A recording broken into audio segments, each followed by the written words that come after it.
Yeah, 5 minutes from now, Wayne. Okay.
Mic's on. Okay.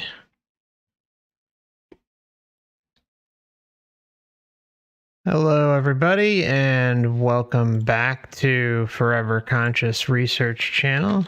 I hope you're doing well today. It's good to see you all. And we are back with Wayne Bush for episode 5, where we are going to be digging into the first part of 2, which are going to be dedicated to experiences.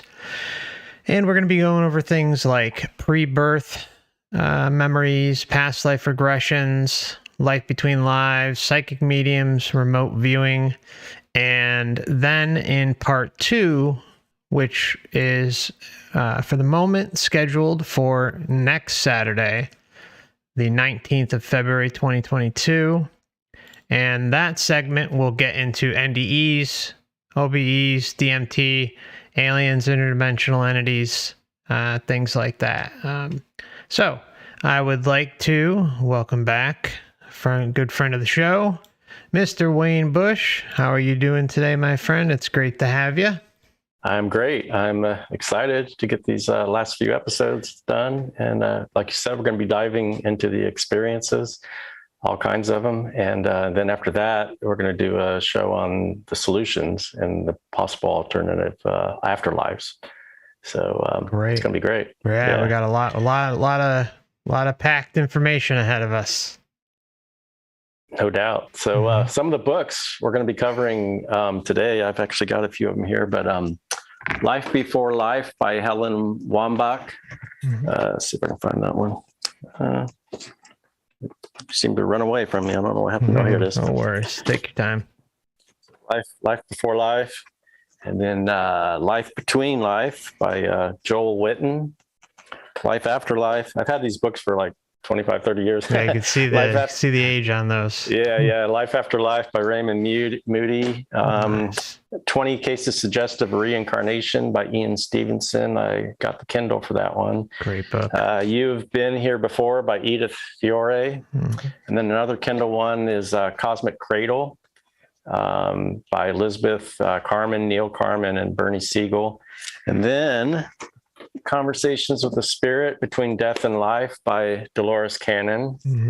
Journey of Souls, Case Studies of Lives Between Lives by Michael Newton. I've got Destiny of Souls by him also around here somewhere. I'm not sure where it is. And then I got like a Kindle version of Sylvia Browne's Life on the Other Side. She's a psychic medium, so-called psychic medium.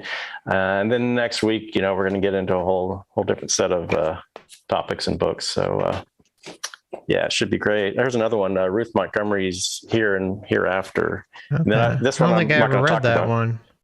Yeah, she's got like 3 or 4. I think she was a medium too, Talk to the Dead. So, and then this one, I'm not going to really mention it, but Michael Talbot, who did Holographic Universe, actually had a book called Reincarnation Handbook, Your Past Lives. All his books are really good, actually. They are.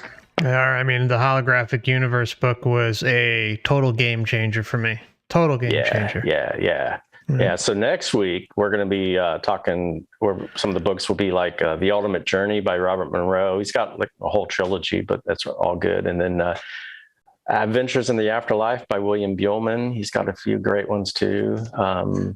The Eye of Ra by Truman Cash. Watchers 2 by Raymond Fowler. And last but not least, The Omega Project, Near-Death Experiences, UFO Encounters, and Mind at Large by Kenneth Ring.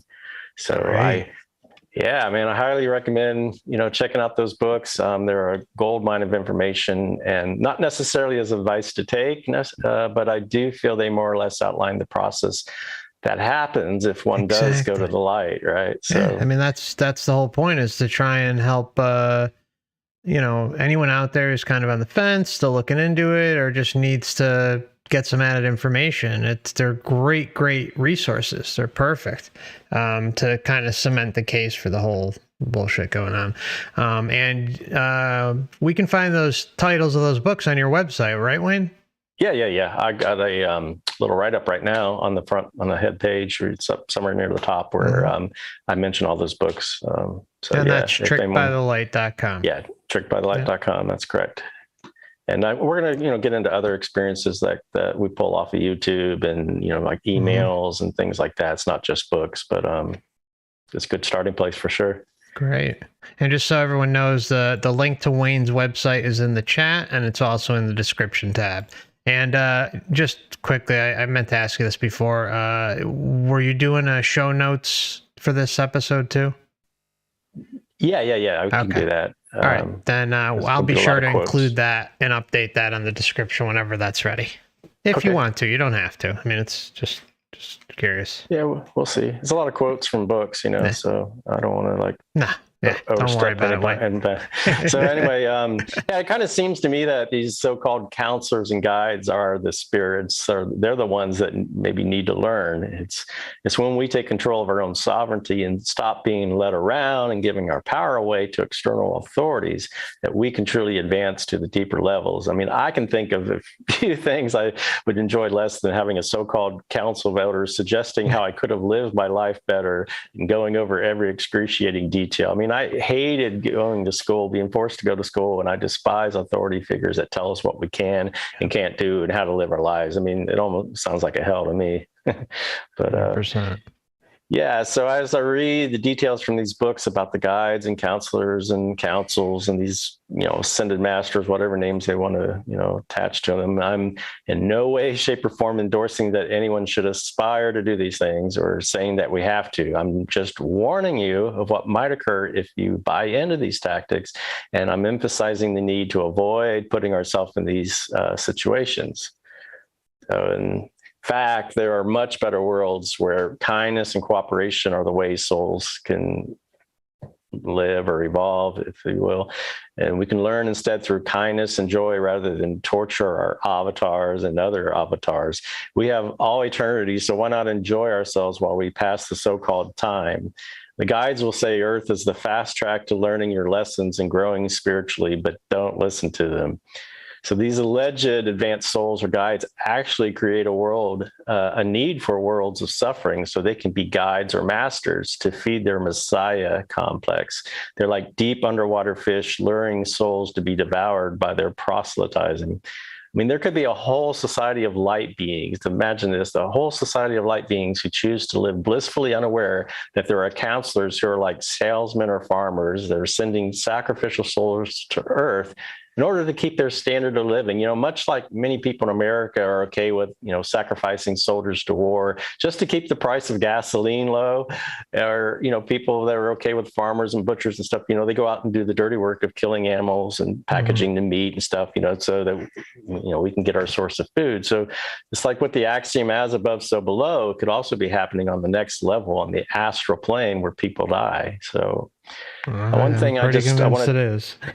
Yeah, it's quite possible. I don't want to be too adamant about anything because, but big cosmos out there. But one thing I want to briefly touch on before we begin, and that's in the last episode, the question of consent was raised. And I interviewed a man who met a demiurge, right? A false deity, if you will. And I talked to him in order to get further clarification about consent and agreeing to come here. And he said one of the biggest reasons we might voluntarily agree to come to Earth is because we don't feel the pain when we're over there, and while they're showing us our potential futures during the life preview and all these different scenarios. And we intellectually realize we're going to suffer, but we don't understand the full consequences of that choice. It's like a little blip in all of eternity, and there's no concept of time over there. So we make the decision without that knowledge. We're naive in a sense, and we don't understand what that is, and might even think it's an adventure and might want the challenge, but they may give us a story that will grow because of our suffering. And if we knew what it would feel like, we wouldn't agree.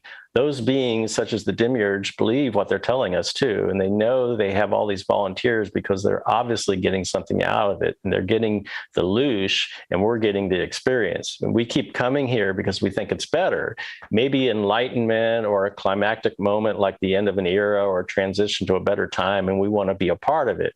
We don't come here to learn to love, according to him, but come here to learn to love in spite of being in a world that is certainly not all loving, far from it.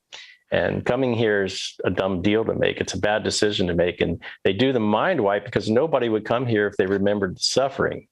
And so we're trying to tell people not to come back and to set an intention while still alive to not come back, and set an intention immediately upon a death before we're distracted. So we can still try to revoke any contracts we might have made before coming here, if that's the case. So anyway, I just wanted to kind of throw that out there before we got into it. Yeah, no, I think that's a good jump in there. It's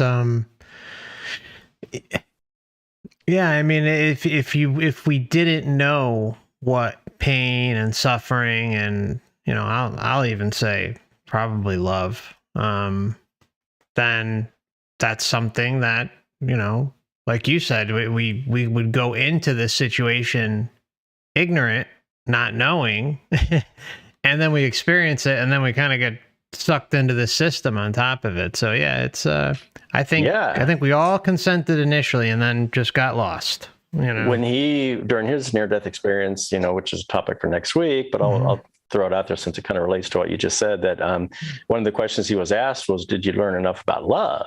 And he was only like 21, 22, whatever, young. And he said, well, I never got married. I never had any kids. And immediately he's out of this all loving light, right? And love is all around over there. It's like the default, right? So, but when he said, I never got married, never had any kids, boom, he's immediately out of this place of light, and he's on these translucent streets of gold, and he's back in line to like come back to earth or something. And I think it was just when he had that, at first I thought it was he had that intention that he wanted to do that, and the intention sent him back. But I think it was even more profound than that. I think the regret, just having regret that I never did that, that's kind of a low frequency vibration compared to that place where you're at. So we got to be very careful with our thoughts. Yeah, it's yeah. I mean, we see in quite a number of different things where all it takes is that direction, or maybe even guilt or shame or love, and then boom, the whole situation changes. So there's something directing that from within, and then it kind of plays itself out however it plays itself out. Yeah, you have to work through all those issues while you're here. It's really important that we come to grips with all that. So, yeah, anyway, the first topic I wanted to get into, I guess kind of makes sense, is your past lives, you know, past life regression. And I'm not going to spend a lot of time on it, but like I mentioned before, Ian Stevenson's the 20 cases suggestive reincarnation is probably the one that most people talk about. I was going to look at Carol Bowman, I think her name is, or Carol Bowman, yeah. Bowman, yeah, she had a book, and I never got around to doing it. But while we're on the topic, I thought I would just mention, you know, we're going to talk about NDEs next week, but since this is reincarnation and past lives, I wanted to mention a few near-death experiencers who saw that they had many, many different lives. And so I just want to read some of the quotes that I had on that. And the first part deals with actually recycling, you know, not just reincarnation, but recycling, which I guess it's, you know, it's kind of splitting hairs as to what the term used. But the first one is from Ruth. And she said, I was taken to special entities who looked like the usual grays, but they had lots of wrinkles on their faces. They called themselves the Council and said they were part of a group called Soul Recyclers, helping souls to reincarnate. This was by far my most profound NDE, is I could see the silver cord that attached to my body. And these ones I'm reading right now are from nderf.org. So that's like the go-to for everybody. Site. So I'm not just pulling this stuff out of like obscure places. This is, now granted, you know, a lot of this stuff you'll only find in like 1% or less of the NDEs that are out there. But, you know, out of like 4,000 experiences, that's still 40 or 50. So the next one is from Alec B. He said, it still keeps me wondering to this day, and I'm confident that there is something a lot bigger than ourselves at work in this universe. It will be revealed to us slowly. This experience just continued to help me follow my Hindu beliefs of reincarnation. All is recycled: water, oxygen, nitrogen, and souls. Then some of these others, see, one person said, I continued on to a library. Her name was Jill F. I continued on to a library of sorts. I've since been to this library 3 times. There were small groups of people or spirits in individual rooms called pods, which Michael Newton mentions that in his books too, which we'll get to later. But in these rooms, the spirits or people were planning their next life or reincarnation. I continued on with a person spirit being who was dressed in a monk gown. We went into the library where he proceeded to show me where the volumes of books were located that contained information on my various lives. He started to open a huge book called the Book of Knowledge when a higher up in the chain of beings came forth. He informed the individual with whom I was with that I knew too much and that he was to stop and not open this book. The monk said that he wanted to show me where I came from, as well as 3 other members of my family. The picture was of a galaxy, and he did point out where we came from, all different locations. In fact, the elder monk told him to stop at once. John C. said, but then something compelled me to ask, is there reincarnation? And if so, was I reincarnated and who was I? Jesus responded to me that there is, and I was reincarnated, but that's not what's important. I then asked if I was Jim Morrison, the singer of the Doors, for some reason, something that I perceive of as weird now because I had very little knowledge of him before the NDE. Looking back now, it seemed like the thoughts were put in my conscience to ask Jesus so he could respond. He responded, yes, but it wasn't important because reincarnation isn't as we perceive it. Richard L. said, many lives, many places, many times. I flashed on visions from those lives and events. There was a continuity and connectedness about all of it, a sense of purpose and order that spanned the centuries. Somebody goes by V. Purpose. Yeah, she just goes by V or he. Each life is a different grade, year, and we live many lives. I saw 2 of mine. Then he goes on and talks about what they were. And then Linda G says, I was communicating with the aura of my friend who was beside me. It was like our auras were a combination of all our many lives and experiences since being on Earth and the beginning of time from the caveman days to now. I could tell which gene pool he stemmed from and also my own. As my friend was only sleeping, I took this as sort of a force field that we all have, something that we are all connecting with amongst each other, even if we don't realize it. Henry W. said, I became aware of other voices, the orbs or other souls around me. I could hear them communicating to each other. There seemed to be cliques of orbs that were together. They spoke to one another about their lives on Earth and all they had perceived and felt. They shared not only in words, but in sharing the experience. If one orb couldn't understand, it disappeared and then reappeared. So anyway, they talked about returning to the Earth and all that. And then Jeffrey C. said, I was told by the old man in the council room that we live and experience as many lives as we can to gain experience. Karen M. said, I became aware and knew that I had existed in many lives prior to being Margaret and not always as human. Marty M. said, I knew spirits had many lives previously as well as yet to come. Penny W. said, it was given into my knowing that I had lived many lives and would live many more. It was clear that this was true of all of us, that we have the choice to come back and live and experience life in a physical body as we so choose.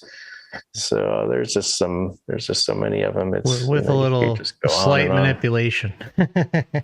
Yeah. The one thing that's just going to be, I'm just going to be reiterating over and over and over again, because that's when I started looking through my old books and picking up some new ones. It just became this recurring common theme over and over and over again, is that these counselors or guides are like telling us that we should go to Earth and that they say it's for our spiritual growth, right? Over and over. Evolution to learn. And so, yeah, it is. I mean, it's pervasive. I think I mentioned this before, the whole past life regressions thing, that was like the last area. I mean, I had looked into it, I read stuff and dipped in and out of it, but then I kind of went full throttle because I started picking up those trends that you're just talking about, and they were huge. I mean, pick up many of those books and it's there. It's all over. It's crazy. Yeah, I went through every single page of these books pretty much, and anytime I saw something that jumped out, I typed it in or made copies of it. It was from Kindle. Here's another NDE from Marie W. She said, we had to go to the council meeting. I was allowed to be in the room, but not allowed to speak or interfere in any way. During the meeting, the masters asked for a decision to be overturned. That decision changed everything. Because of all the encounters that I had had and the impact upon my essence, it was determined that they would attempt an immediate reincarnation. They turned to me and told me that if I would agree to take on this new contract, I had to understand that I had been dead a long time by Earth time and had already ascended. So, even in the near-death experiences. Ascended where? Like she back just to Earth? Yeah, she meant she had left the Earth. Yeah. So according to the book, 20 Cases Suggestive Reincarnation, I had picked out a few things from there. It's not as exciting as some of the NDE quotes and stuff. It's kind of just very dry and stuff. And he investigated, all these 20 cases. And I think he actually did a lot more than that. Yeah, he's a tough read. I mean, he's not the easiest to read, and he but talk about information and data. I mean, he did probably the most thorough job. I mean, next to the people that took over at UVA, Division of Perceptual Studies. So his book on birthmarks is incredible. There's a lot of good stuff by him. It's just it's dry. You got to slug through it, but the information is there. It's incredible. Yeah, I'm just gonna pick out a few different excerpts. Great. It's probably too much for dry reading, but he says, in the International Census of Cases Suggestive Reincarnation, which I've undertaken, I now have nearly 600 cases listed. Of these, my colleagues and I have personally investigated about a third and have derived information about the others only from previously published reports or other communications. The 20 cases presented in this volume provide a representative sample of the cases I have investigated at first hand. In this collection, I have included examples of nearly every subtype of the rebirth cases. I've included some cases which I've examined thoroughly and rather soon after the main events of the case occurred. And I've included other cases not so thoroughly studied so far for one reason or another. I've included cases rich in detail and others in which only a few fragmentary apparent memories have occurred. So he says the best evidence bearing on reincarnation has come from spontaneous cases. Relevant material does not often arise in the laboratory under circumstances where we can exert even moderate control. Some of the earliest and most thorough investigators of the evidence for reincarnation use hypnosis to regress subjects back in time to supposed pre-lives. He says, unfortunately, the results of these experiments, although provocative, have proved inconclusive and, on the whole, disappointing, chiefly due to the difficulty of controlling the subject's access to the information embodied in the previous personality. The personalities usually evoked during hypnotically induced regressions to a previous life seem to comprise a mixture of several ingredients.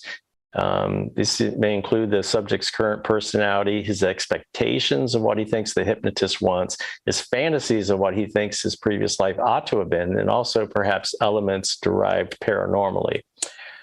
I don't know. How much do you want me to go it's into up to all you. that? I mean, if you want to, I mean, Stevenson's, in my opinion, he was a catalyst for my research. So I mean, I love him. But you know what I mean? It's a lot of it has to do with children, right? They at that young age, I guess you more spontaneously remember something from the past, and as you get older, you kind of society kind of brainwashes beats you down. It also beats you down, and you forget that stuff. Yeah, it also has to do with from the whole early childhood development phase, from birth to age 7, the theta alpha states, and then you kind of progress after age 7.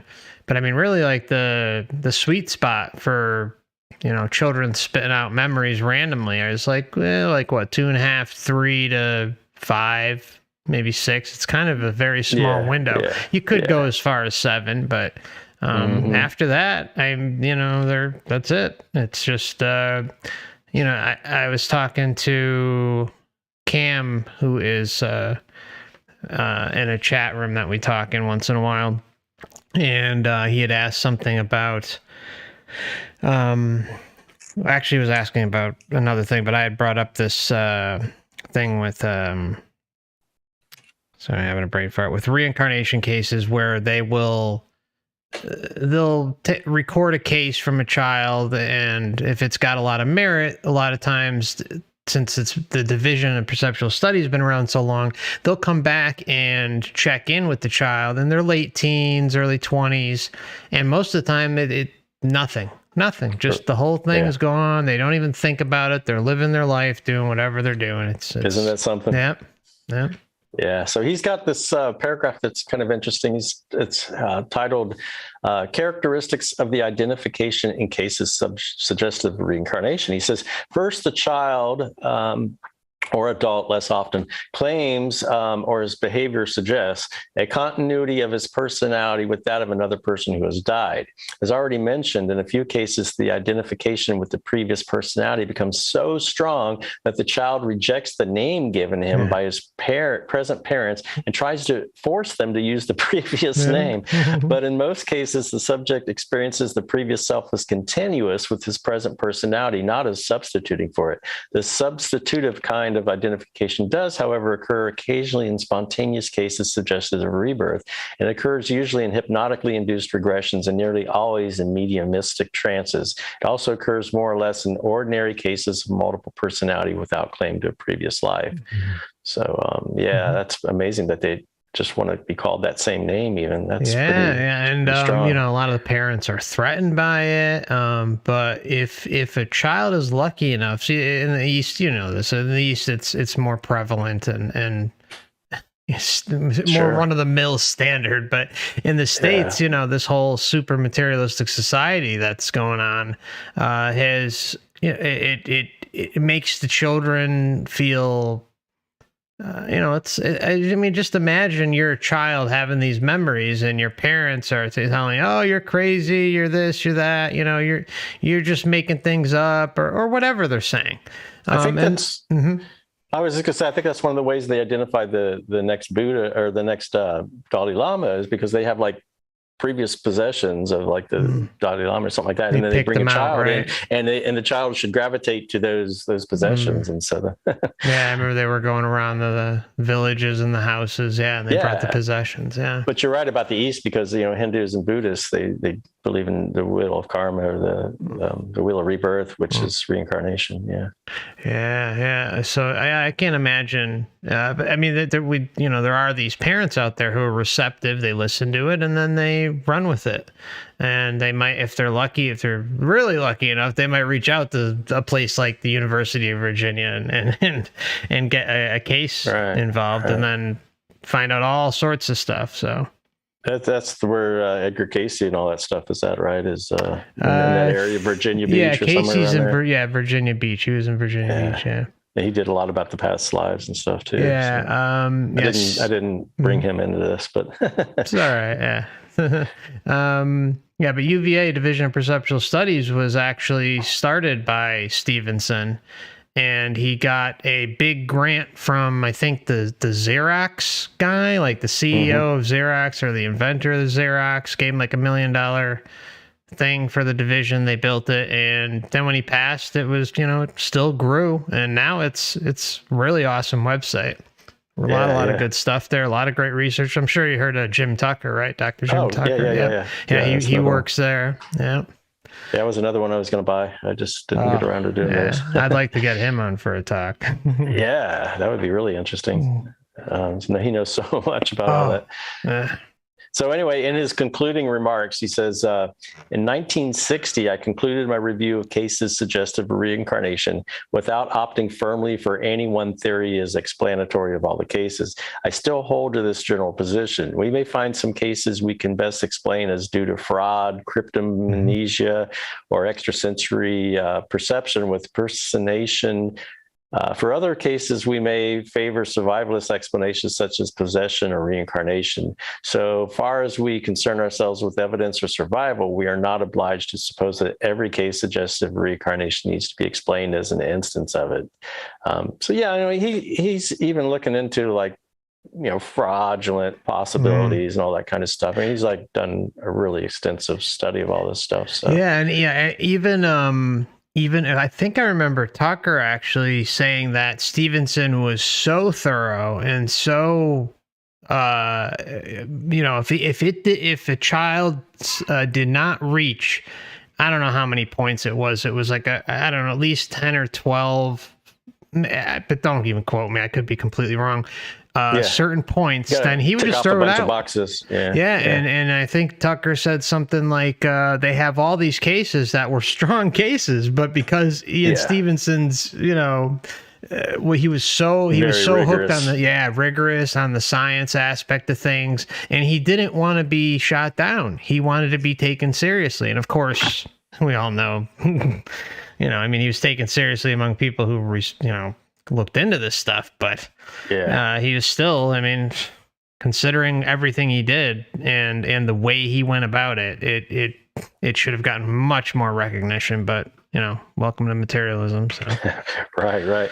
So one of the first books I'm going to talk about here is You've Been Here Before by Edith Fiore from 1978. She had this other book called The Unquiet Dead, which is phenomenal too. And I think she even did one on alien abductions, but she's a hypnotherapist. But she said in the book, until 2 years ago, I was totally uninterested in the idea of reincarnation. Then one afternoon, while using hypnosis with a male patient, I witnessed something that radically affected both my professional life and personal beliefs. He had come to me because of crippling sexual inhibitions. When I asked him while he was under hypnosis to go back to the origin of his problems, he said 2 or 3 lifetimes ago, I was a Catholic priest. That's the exact same tactic that Michael Newton used when he first stumbled upon the past lives. He said, go to the source of the origin of your problem. And that's how it all unfolded for him too. Yeah. And they would walk away from the session and not have the phobia or whatever the thing was from the previous lifetime. And you just stumbled into it. Yeah. That birthmarks that you mentioned is like another really big sign that it's, because like sometimes they'll have a birthmark where they died, like somebody stabbed them, and they're during their death, and so when they come into this life, they got like a birthmark right in that place, like the kill shot or the knife wound. Yeah. So there is some physical evidence even for some of it, but which is great. I think that's really solid stuff too, because he again the age before the internet, he was doing all this homework and digging. I don't remember if it was Newton. You may remember this case, but there was a case where I don't think it was Newton. I think it was actually not Newton, not Stevenson, but one of Stevenson's doctor friends that was doing reincarnation research over in India.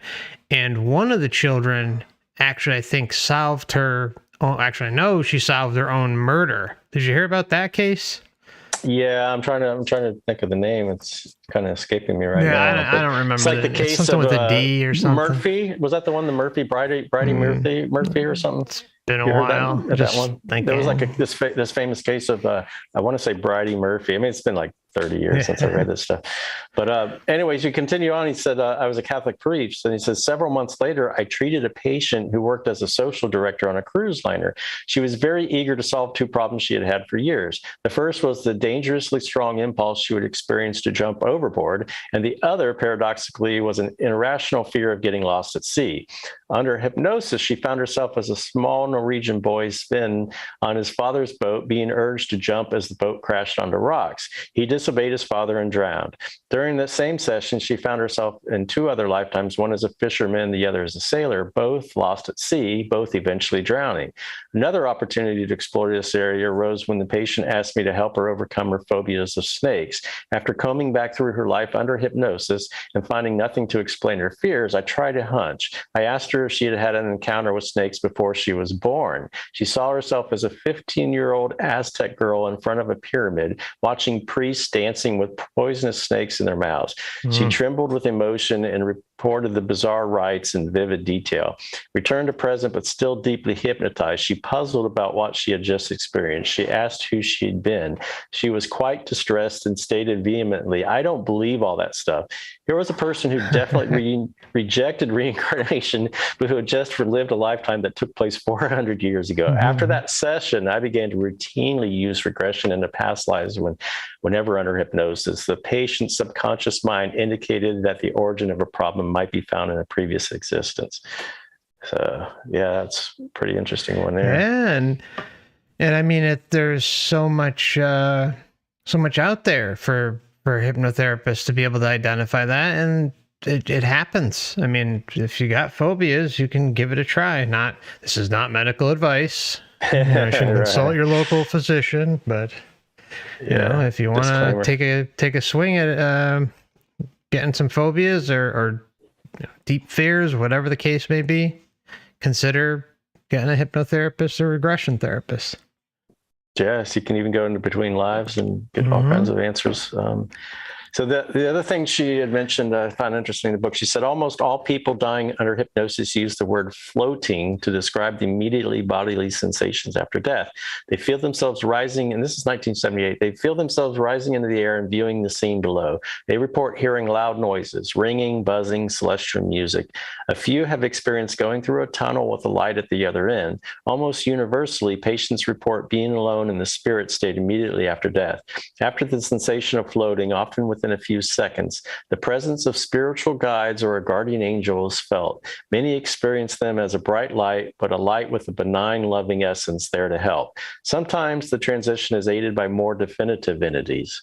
She uses the term entities, right? The person is often greeted by deceased relatives or friends, and in one case, by a faithful dog the person had owned years before. Many times this evokes an emotional reaction of weeping with joy. And she asked the person in the session, are you there by yourself in spirit form? And they say, no, my guides have come. What do they say to you? What do they communicate? They've come to take me home. How many are there? 5. Do they look familiar to you?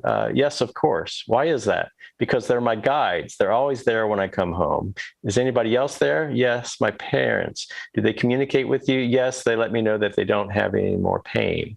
And then she says, the work that has been presented in this book generates many questions. The first question we must consider is, are the patients and subjects deliberately lying? Are they putting on an act? If so, most should be nominated for Academy Awards. I have listened to and watched people in past life regressions under hypnosis for thousands of hours. I'm convinced there's no deliberate or conscious attempt to deceive. The tears, shaking, flinching, smiling, gasping for breath, groaning, sweating, and other physical manifestations are all too real. So that kind of paints a picture for you that, they're having real reactions in this lifetime to something that is traumatic or horrible, or maybe even wonderful and blissful in this incarnation. Yeah. I mean, they're just all, but they're all faking it. Yeah, they're all faking it. Sure, thousands of them. So the next section I was going to get into is pre-birth experiences. Are we getting anywhere near a break, or let's see. Start into it. Yeah, I mean, we could. Yeah, let's. This is probably going to be a longer section. Yeah, let's take 5 minutes, and we will be right back. All right, Wayne. Thank you so much. Sure. Thank you, everyone out there, for listening, and we will be back in about 5-6 minutes. Thank you so much. Thanks, Wayne. See you in a moment. Thanks. Uh-huh.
All right.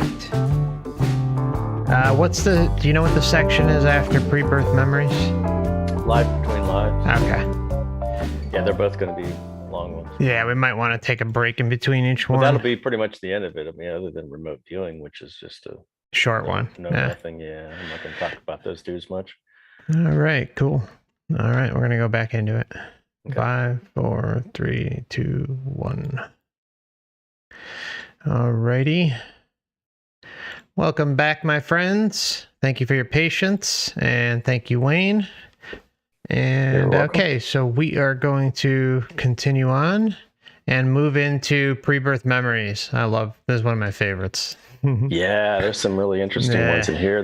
The first time I heard about it was like, oh man, I was listening to Art Bell and somebody had called in, and maybe he had like Carol Bowman on or somebody, maybe. But there was they had this one person named Sarah Hines, I think her name was. She had written a book on it, I believe.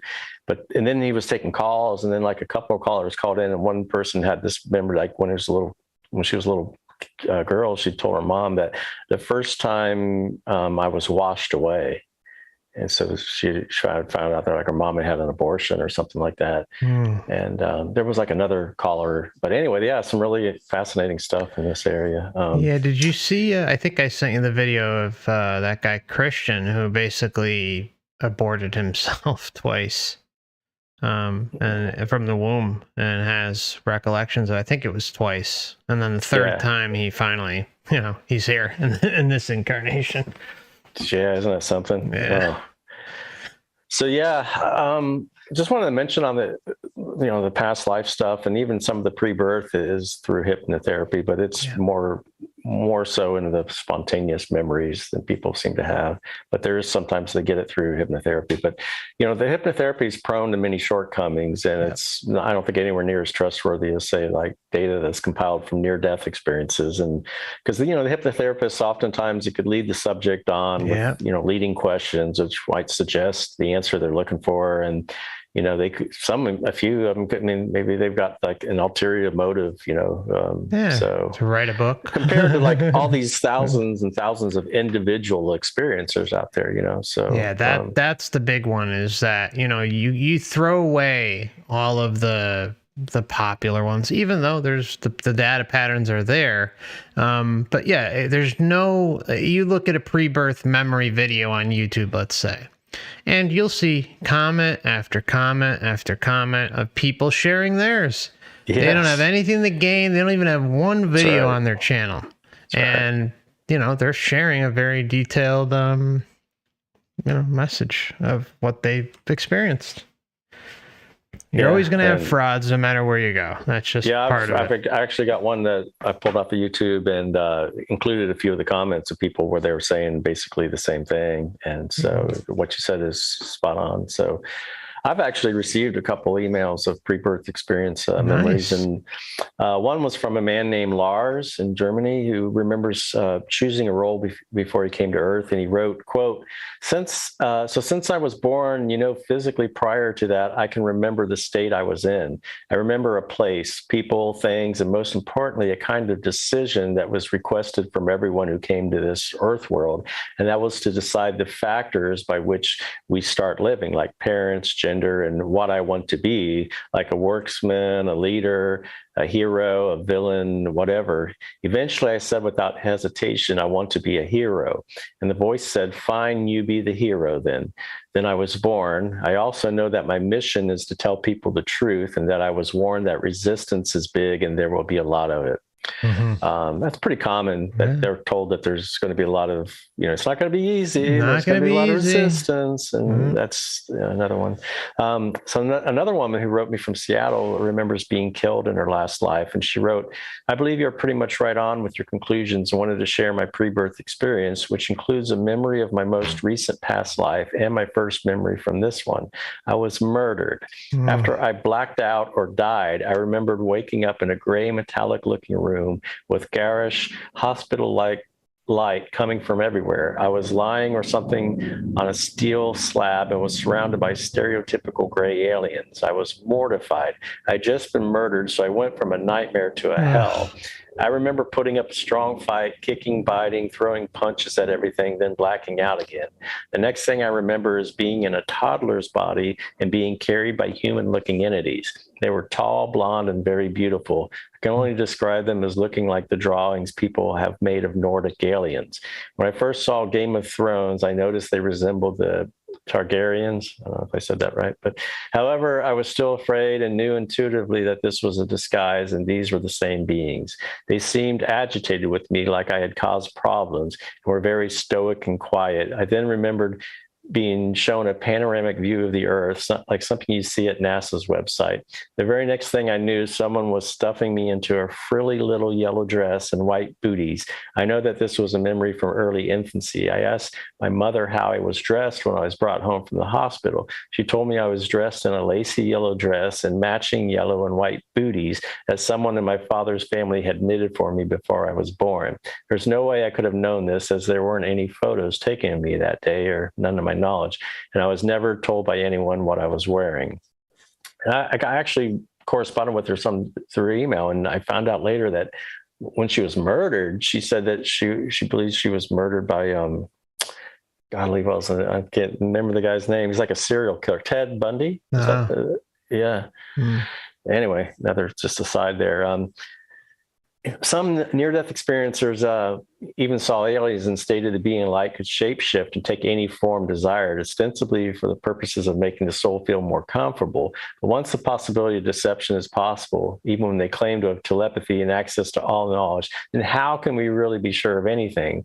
The last time I spoke with my friend who had that near-death experience and met the demiurge, the creator of this world, he said he's been having a recurring dream in which he once agreed to come to Earth. He was in an egg-shaped vessel or ship, and he was trapped and couldn't get out. And the container was connected to ones with others like himself. This is not exactly a pre-birth memory, but it's an early life memory that I received in an email. And they said, I'm simply wanting you to know that I've read your information for many years. I totally believe something is going on here within this life experience. I have one early memory. I remember rather a full consciousness viewing my surroundings from a baby's body. It felt as though I was inside a China doll looking outward. The big memory feeling, though, was one of complete despair. I am 60 years old now and still recall the feeling of defeat, trickery, and disillusionment at once again being here. I felt as though I'd been tricked into being here. I felt this as I watched a scene of a woman pulling water out of a well. I felt such despair at being here. Then I felt as though a shade was drawn upon me, and I do not recall much more from my early childhood. I have, however, thanks be to omnipotence, always remembered this event. So yeah, that's powerful.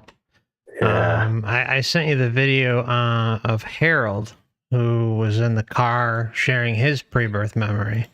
I got that in here. That was the one. Oh, you're gonna bring it up? Okay, great. Is that the one you kind of had, like, kind of tattooed, kind of? Yeah. He's gonna come on for an interview too, so we're gonna actually have that's a good. That's a really good one. Yeah, for sure. Yeah, I included that. I ran across these two when doing my research, because you go up to YouTube and they're usually one of the first ones that pop up on the first page or so. But so most of these I'm going to talk about right now are taken from, there's a website called prebirthmemories.com. Yeah. It's pretty good. The first one says, at the end of all this, I begged the powers to let me stay in the heavenly land. I told them that I'd been well behaved all those years and hadn't done anything wrong. They acknowledged this, but stated that the people who stayed there permanently had had exemplary lives for their previous life, but that I hadn't really. I knew then that they had wanted me to have another life on Earth. At this point, I remembered that I'd had many previous lives and felt dismayed I would have to have another one and be separated from my heavenly friends. Again, I begged them, and the voice asked whether or not I too wanted to have an exemplary last life. At this point, I replied that I didn't particularly. There was a moment of silence where I reflected a little and saw that another life was the most noble choice, and that really there wasn't much choice anyway. My next realization, however, was that I would lose my memory. I clearly remember saying out aloud, "You're going to swipe my memory, aren't you?" At this point, there was a moment of silence, which I took as a yes, before I remember my memory slipping away as a dream memory does upon waking. So this is like from prebirthmemories.com. Yeah. These are people just writing in. They're not, probably don't even know who I am or the website or any of that stuff. They're just sharing their memories. Now the next one says, "So now I am waiting. It seems like the stars or constellations must line up in a configuration that is the map or book of my journey. It's not that it causes it, but rather outpictures it. At last, everything clicks into place and I'm ready. I'm sinking, floating down. I may be slowly rotating on my back, face up, arms spread. It is like lazily falling through clouds. This is the process where the forgetting takes place. It feels similar to what happens under anesthesia when you want to test or resist, but your mind keeps drifting and then you are asleep." Yeah. The next one says, the next one, "Arjan recalls there is a script for our earthly lives, which leaves a lot of room for individual freedom, but fixes certain events that simply need to happen. He remembers that a spiritual being wrote specific things down for him." How kind. Don't forget these. Here's here's the instructions you'll never remember when you get down there. Jeez. The next one reads, "The gatekeeper said there is a life available that you would be acceptable or suited for. It will be very difficult and there will be much hardship. You do not have to accept it." It sounded to me like I was being offered a part in a play. Overjoyed and enthusiastic beyond words, I snapped at it. "Yes, I'll take it. I'll go." "You do not understand," the gatekeeper said. "This life will be so difficult that if you take it, you may not be able to return here." At this point, I told him I still wanted to accept the life he had described. I mean, there's just some people are just, my God, they're not using common sense. They're just so, like my friend said, you don't realize what it's like down here. You intellectualize it maybe, but if you had any idea how much suffering you would feel, you wouldn't do it. Yeah, you would never take it on, let alone continually freaking reincarnate. Yeah, like this guy was even given a warning that you may not be able to come back if you do it. Oh, that's okay. I still want to do it. So the next one says, "Despite my begrudging sense of duty and my knowledge that my time of rest was up, I defied these two beings and told them to stuff it and that I was going back to sleep. They became silently agitated and told me that they knew I knew that I had to comply. However, I still was hesitant, remembering past lives spent on Earth, anguishing, painful lives that I was still recovering from. They mentioned some kind of promise that I had made and that it was no use trying to back out now. I was still not convinced that I was needed as badly as they said I was and began drifting back to sleep, half hoping that these beings would leave me be. What happened instead was the cosmic equivalent of a scuffle as I felt my essence seized by these beings and heaved into a gently rotating blue portal that had opened up near us. I had never been as offended as I was when this happened. I sensed that the two blue beings were my old friends and that we had shared many adventures, but this awakening of my spirit felt like betrayal, like I had finally gotten out of the cage only to be forced back in. Excuse me. That the dream of me being forced to come back to Earth in this time of great strife was real, and that I'd already had a body and would have to live through another physical life.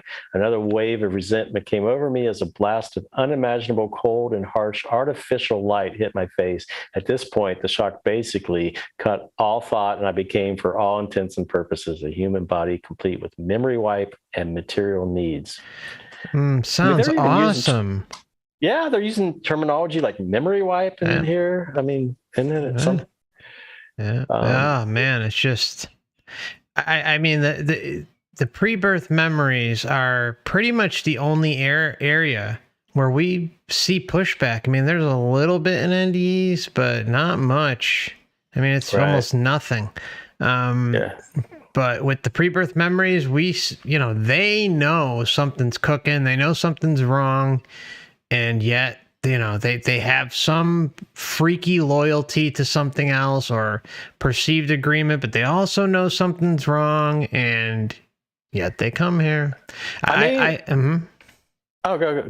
Well, I just think like if you've reached that point of the pre-birth memories area, it seems to always be like the areas where you're either just picked out your life or you're about to pick out your life. You've got the council, or usually like your soul group guide or whatever up your ass, and they're just kind of needling you. Sometimes you're getting a love bomb. And then it just seems like once you've reached that point, once you're in that process, it's very difficult, if not impossible, to get out of it. So no one here who at least who doesn't want to come back should ever even reach that point. All that stuff is done and over with, and just forget about it. If you're there, it's going to be very hard. Like you said, if you're kind of under a hypnotic trance or something. I mean, they're using some sort of energy. I get bored, and so one of the things I do is I watch people react to music, songs, and movies and stuff. And one of the ones I really like is The Naked Gun. It's a pretty funny movie. And so, but I've been noticing that they use this term in the movie, sensory-induced hypnosis. And I was thinking about it, and I was reading up on it, and it's like, you're getting bombarded with your sensations, your sensory input. And so that's one of the, sometimes they'll shock somebody into hypnosis, right? Yeah. And so it's almost like, you got to think about this, coming from this life on Earth and then going into this realm where there's so much love and there's music and these huge spiritual bright beings. And tell me that's not a sensory overload. Yeah. I mean, I bet you're under a trance. You're not understanding what's going on. Yeah, you're not capable of comprehending it. Yeah, you're easily very, what's susceptible. The word, under the influence. Susceptible, vulnerable. And, but, it is possible, maybe they do send us here against our will. And maybe, because I know in alien abductions and stuff like that, they'll use the aliens will use a screen memory implant that'll be like a cover of your actual, what really happened. They'll put some memory of an owl or a deer or something like that. So what if they're using some kind of cover, oh yeah, the guy just told you to go down and you agreed to it. But I mean, we don't really know, but I do think it's probably, they keep selling us on that these guides and counselors. I mean, it's most likely the case that the guides and counselors are, and maybe they try to get you to consent first, and if that doesn't work, at some point they just shove you. I mean, that could be it. And if you've made, who knows, if we make some sort of agreement in other stages as you're leading to, it seems like it's always like we were just talking about the stage where you're just about to come here, or at least the last few stages right before you jump in or whatever, or get pushed. So who knows, again, the agreement. So you might have all these trepidations and building up and this and that, but again, with the energies and the love bomb and all this crap, who knows? I mean, the other thing I want to add about alien abductions is, we're dealing with people, who are here. They're in this incarnation. So the whole alien stuff, that could be part of their life script. Could easily be one part thing. of it. We're definitely going to get into we got a section on NDEs and the aliens, but the two are very interconnected. Oh, it's crazy. And even Kenneth Ring was one of the guys that I think co-founded IONS, the near death, and he has a whole book on similarities between near-death experiences and alien abductions, the light and all this stuff. I think he even mentioned it on the Larry King show. I may be wrong, but I think he did. Oh wow, that's interesting. Yeah. So, but the one thing I mentioned on the alien abductions is even, I think this is the case, but I think Whitley Strieber had said to the Greys, you don't have a right to do this. And they said, yes, we do. We do have the right. And so it's almost like they feel like they own us, or like we've said, maybe we've made these agreements or contracts that we're not aware of. I mean, I just don't know. Was that one of Strieber's early books? Do you know? It was either Contact. Okay. It was one of his early ones. Okay, I could take his early stuff a little more seriously. I think he's basically a walking shell of himself now, and just no offense. But he's got a lot of deep insight into a lot of this stuff. I think a lot of wisdom and experience. But So although this isn't technically a pre-birth memory, I got this from Patrick, a listener who emailed me. He said, I actually exited this whole thing one night and found myself in a flat room with the whole universe contained within a white orbish thing sitting on a pedestal and a window that reached out into hyperspace. I was doing some meditations and realized the chakra system that the New Age tells you to tune into is used by the higher self, which is in fact the Archon Demiurge to feed off us, the personal anchoring system to be here and come back. I started to pulse the energy outwards one by one, and then when all 7 of them were pulsing out, it spontaneously happened. Another one said the part of the challenge here is to go into the Demiurge higher self personal rep and merge with it, love it, and grow through or out of it, and then close it within your being. I accomplished this that night and popped out in that room. I think this is the same person. I busted out a giant Buddha laugh. I came to see that the ultimate graduation test is growing more powerful than that aspect of ourselves, which is unconscious and out of touch with the whole. I've also been inside the control room, if you will, of the higher self Archon control system. It's like the architect scene with Neo in the Matrix with all the incarnations on the screens. I traveled through the silver cord to get there. From there is how I popped out into that room I mentioned earlier. It ties into the end of the 2001 Space Odyssey scene in the White Room. It was quite unique, though, because the room was two-dimensional, but it was expressed hyperdimensionally is the best way to explain it. I started out a love and lighter when I got into the channeled material, then realized they're actually the dark dudes masquerading, then found out there isn't really a love light option because love light are two sides of the same problem, namely external authority identifying with anything outside of oneself. So here's the one. I don't know if this is the one you mentioned too, but this one's called Before Day One, and it's on Heinrich's pre-birth memory account.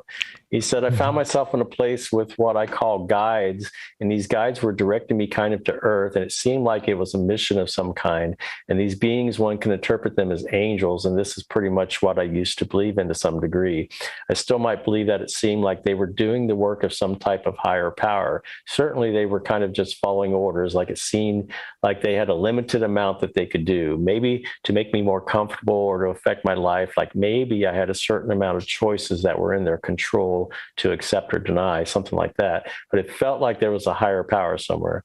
And the very first part of this memory involves me being in a much larger space, like a palace or something like that. I had that kind of vibe. It was like a very regal, almost sort of energy to it. And there were in my memory, I mean, I don't know if this was 100% accurate, but I believe that it was like a palace with pillars and all kinds of fancy decoration there and everything. But it was inhabited by like more energy beings. And I was one of these energy beings. And in this particular place, we had no specific form, like we were more like balls of energy. And we were waiting in this huge queue, like, you know, in a bank or an airport or something, when you're waiting to see the clerk and it's the busiest hour of the day. Think of that, but times like 100 or 1,000 or something. Like it was just a huge queue. Like, you know how it goes with these roped off areas and you have to go back and forth. And eventually your turn comes. And so my turn neared and I felt a greater and greater sense of anxiety and anticipation about where I was going to go. I kind of knew what was coming, and there was like a doorway that I had to step through. And I don't remember exactly what this doorway looked like, but I've recreated all this actually in an animation. I've given it like my best shot of showing. He says, I recalled I was feeling of being in this line. Then I recall being in the other space looking at the earth, or I wasn't looking at Earth right away, but appeared pretty soon like these beings came into the room with me and what I would call the guides. They were larger than I was. They looked like they were made out of pure energy or something. Oh, yeah, it's like that. Always. You know, Intimidation. Yes, like it's a hierarchy, like they're better than you are and bigger than. That's the know other your thing role. Know your role, Wayne. Yeah. And it's very similar to my near-death experiencer, who all of a sudden he found himself in that queue. He's in line to go back to Earth on the translucent. But so like everybody has like a different. It's almost like symbolism. Like maybe our puny little minds aren't able to process the truth, and so we have to like. It's like when you you have a dream at night and you have like, there's all these dream symbols and stuff. And my dream symbol might be different than yours. You know what I'm saying? It's like we're Yeah. I mean, we were just listening to an NDE, I don't know, a week or so back, and, you know, a 15-foot Jesus popped up, you know, and they're down at the sandals, hugging the ankles of 15-foot Jesus. And I mean, and Jesus was talking down to them and shit. I mean, it was like, what? It's not. I mean, it's nothing you would expect. There was an alternative band. This was like back in the '80s or something like that. They had a song that I really liked, but the name of the group was like 900 Foot Jesus or something like that. MC 900 Foot Jesus or something like that. Yeah. Boy, it's probably more accurate than we know. Right. Yeah. So he said they were larger than I was. They looked like they were made of pure energy or something. There's another thing I'll get to in a moment. But it was like they directed the view screen, or they configured it somehow so that the Earth came into view. And when I saw the Earth, I was incredibly anxious, even more so than I'd been when I was waiting in line. I knew at that moment that I didn't want to go. I was absolutely adamant that I would not go, and I was panicking. I was losing it.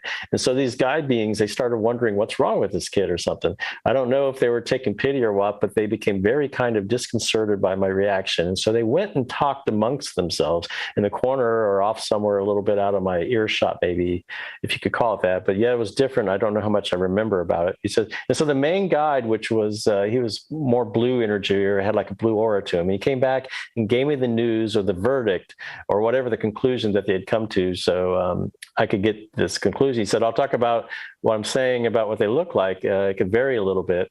It's just kind of rambling on and on. And he says, when it comes to the guides and when I dream about the guides, they take on many different appearances, but there were two specific ways I perceived these guides in my memory.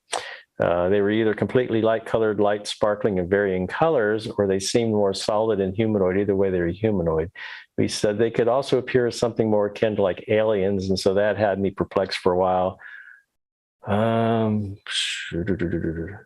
he sees like these colors of the Earth, and they kind of overlaid the grid of the cities. Can look a little more like the kind of energy I perceive, but not still quite like it. Anyway, so they're like just showing him, this view of the Earth, I guess, is sort of part of his experience.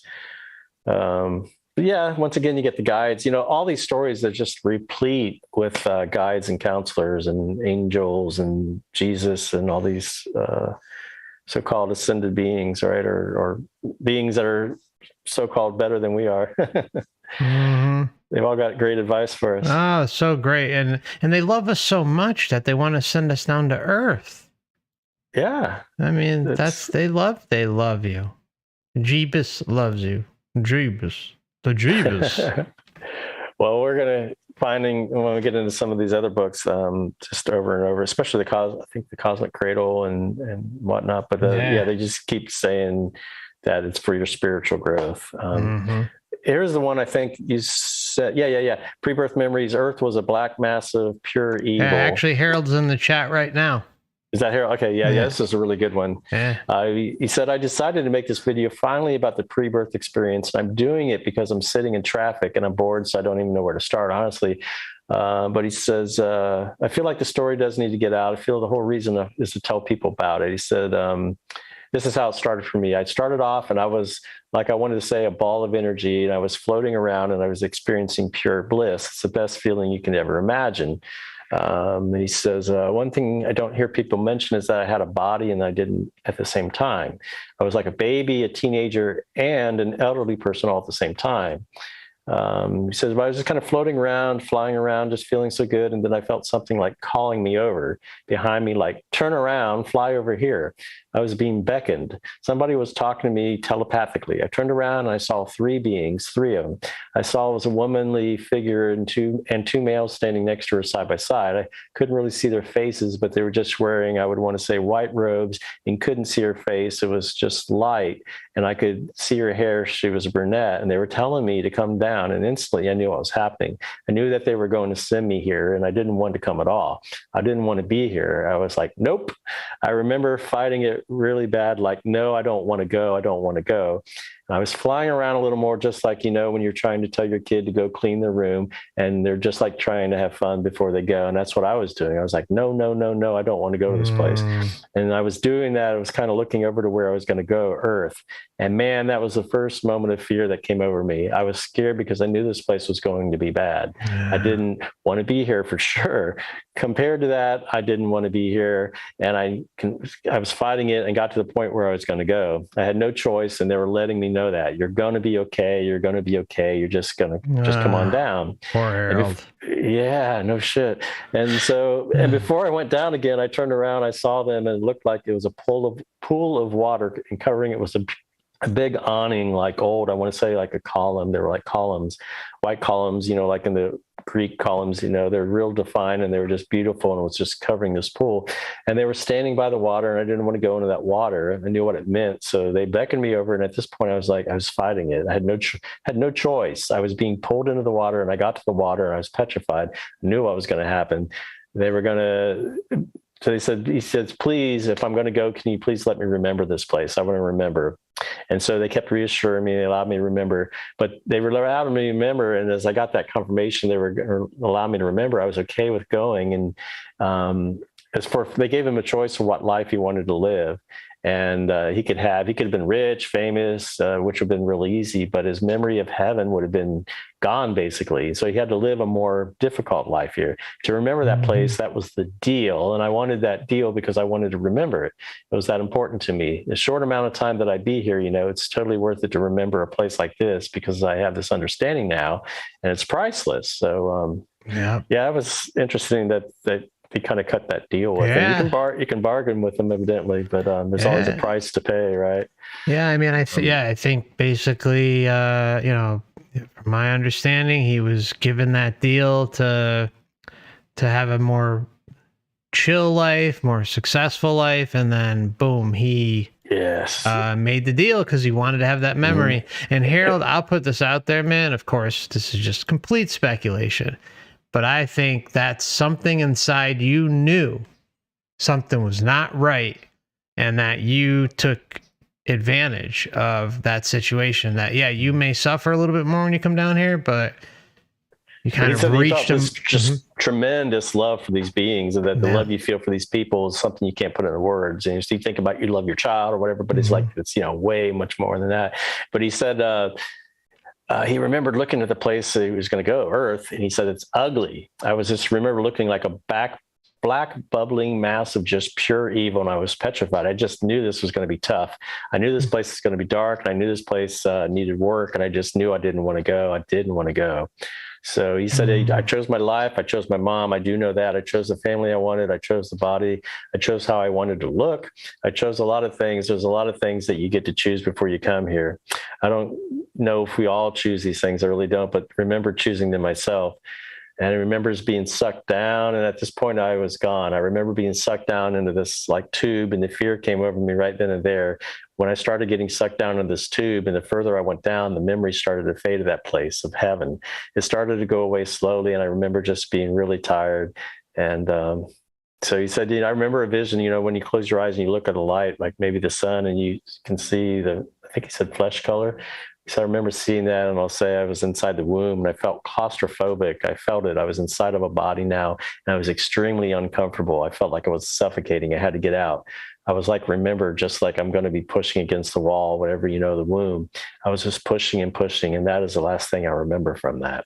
Yeah. So what an experience. And then, like you said, I went through, there's a bunch of people commenting about how they had similar experiences. Endless. Some had different ones. The two that stood out to me, I just went through real quick, and one was from Chomka. So some details are like mine. I chose my mom. I didn't want to be here, so I wanted so often the blow by I wanted to soften the blow by remembering what I was leaving. I too was flying down at amazing speeds. I turned my body to fly down on my back so I wouldn't miss a millisecond of what I was leaving. When I got into my baby body and my mom, a voice said, "You can't have that." The memories. I thought, oh no, I just got here and I'm already having something to answer for. I turned this place down twice before Jesus asked me. I still told him no. I figured he asked me and I'm saying no. He said, well, you don't have to go if you don't want to, but I'd like it if you did. I couldn't say no to him. So here I am. I was shown my pitiful life after I agreed to go. So I couldn't change it. There's so much more. And we mentioned that when we were talking about the religion, but if they get you to, if you believe in Jesus, and not that you worship Jesus, but if Jesus asked you to go back to save more souls or for whatever reason, if you're a very devout Christian, you're probably not going to tell Jesus no. He may try to get away with it, but I mean it's easy as pie to get someone who's already got that ingrained belief system to just, oh, holy shit, Jesus is asking me. Right. Oh my God! Sign me up right now. You know, I mean, and that's just Jesus. Then you have all the other characters, all the other things, and then I also think about even though, of course, if you got the atheists, all right, the atheists who just nothing, they've got no chance at all. At least if you're religious, Einstein you may be able to sneak out. Einstein or Tesla will be asking them to come back and make some scientific discoveries so that there won't be so much suffering down here. Yeah. You got to go down and provide free energy. Exactly. They'll have it. So Earl commented, he said, "I understand you. I remember before I chose to be reborn, being a spirit that moved around and looked down at houses and structures, and if interested, would come down and observe people. No wings or anything, but same as if you use your mind to look at your bedroom when you're in another room. I remember simply floating to and fro. My pre-birth memories were where I was totally earthbound in air and could increase in size by will. I watched people. In my case, I chose to be reborn. After becoming frustrated, finally 2 elders appeared. I was told by one elder while the other one was aside that there are better things for you if you don't want to be reborn. But if you do this, there will be many hardships and you will live to be old. I was told the options. Many hardships happened, but then around the year 2008, my life is actually easier than almost any other person. I was an aware entity before I was born." But so like you said, there's just tons and tons of comments and people sharing their own similar experiences. There's so many. I mean, just hey, guys out there listening, and ladies, or should I say spirits, sovereign spirits. If you start digging through pre-birth memories, even any of this stuff, even the regression stuff, you start digging through it, the pre-birth memories, the even some of the reincarnation stuff, you may run across some things like you will run across things from like parents that talk about their children saying all sorts of crazy stuff. And then maybe finding out some information about it or continuing to question them.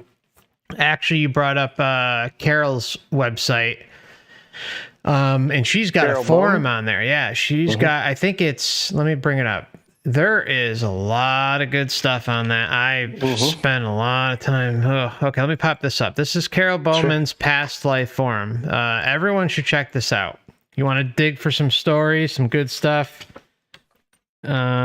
Bookmark this, my friends. Absolutely. Okay. Reincarnationforum.com. Very easy to remember. So even if you don't got the link there, reincarnationforum.com, but it's in the live chat.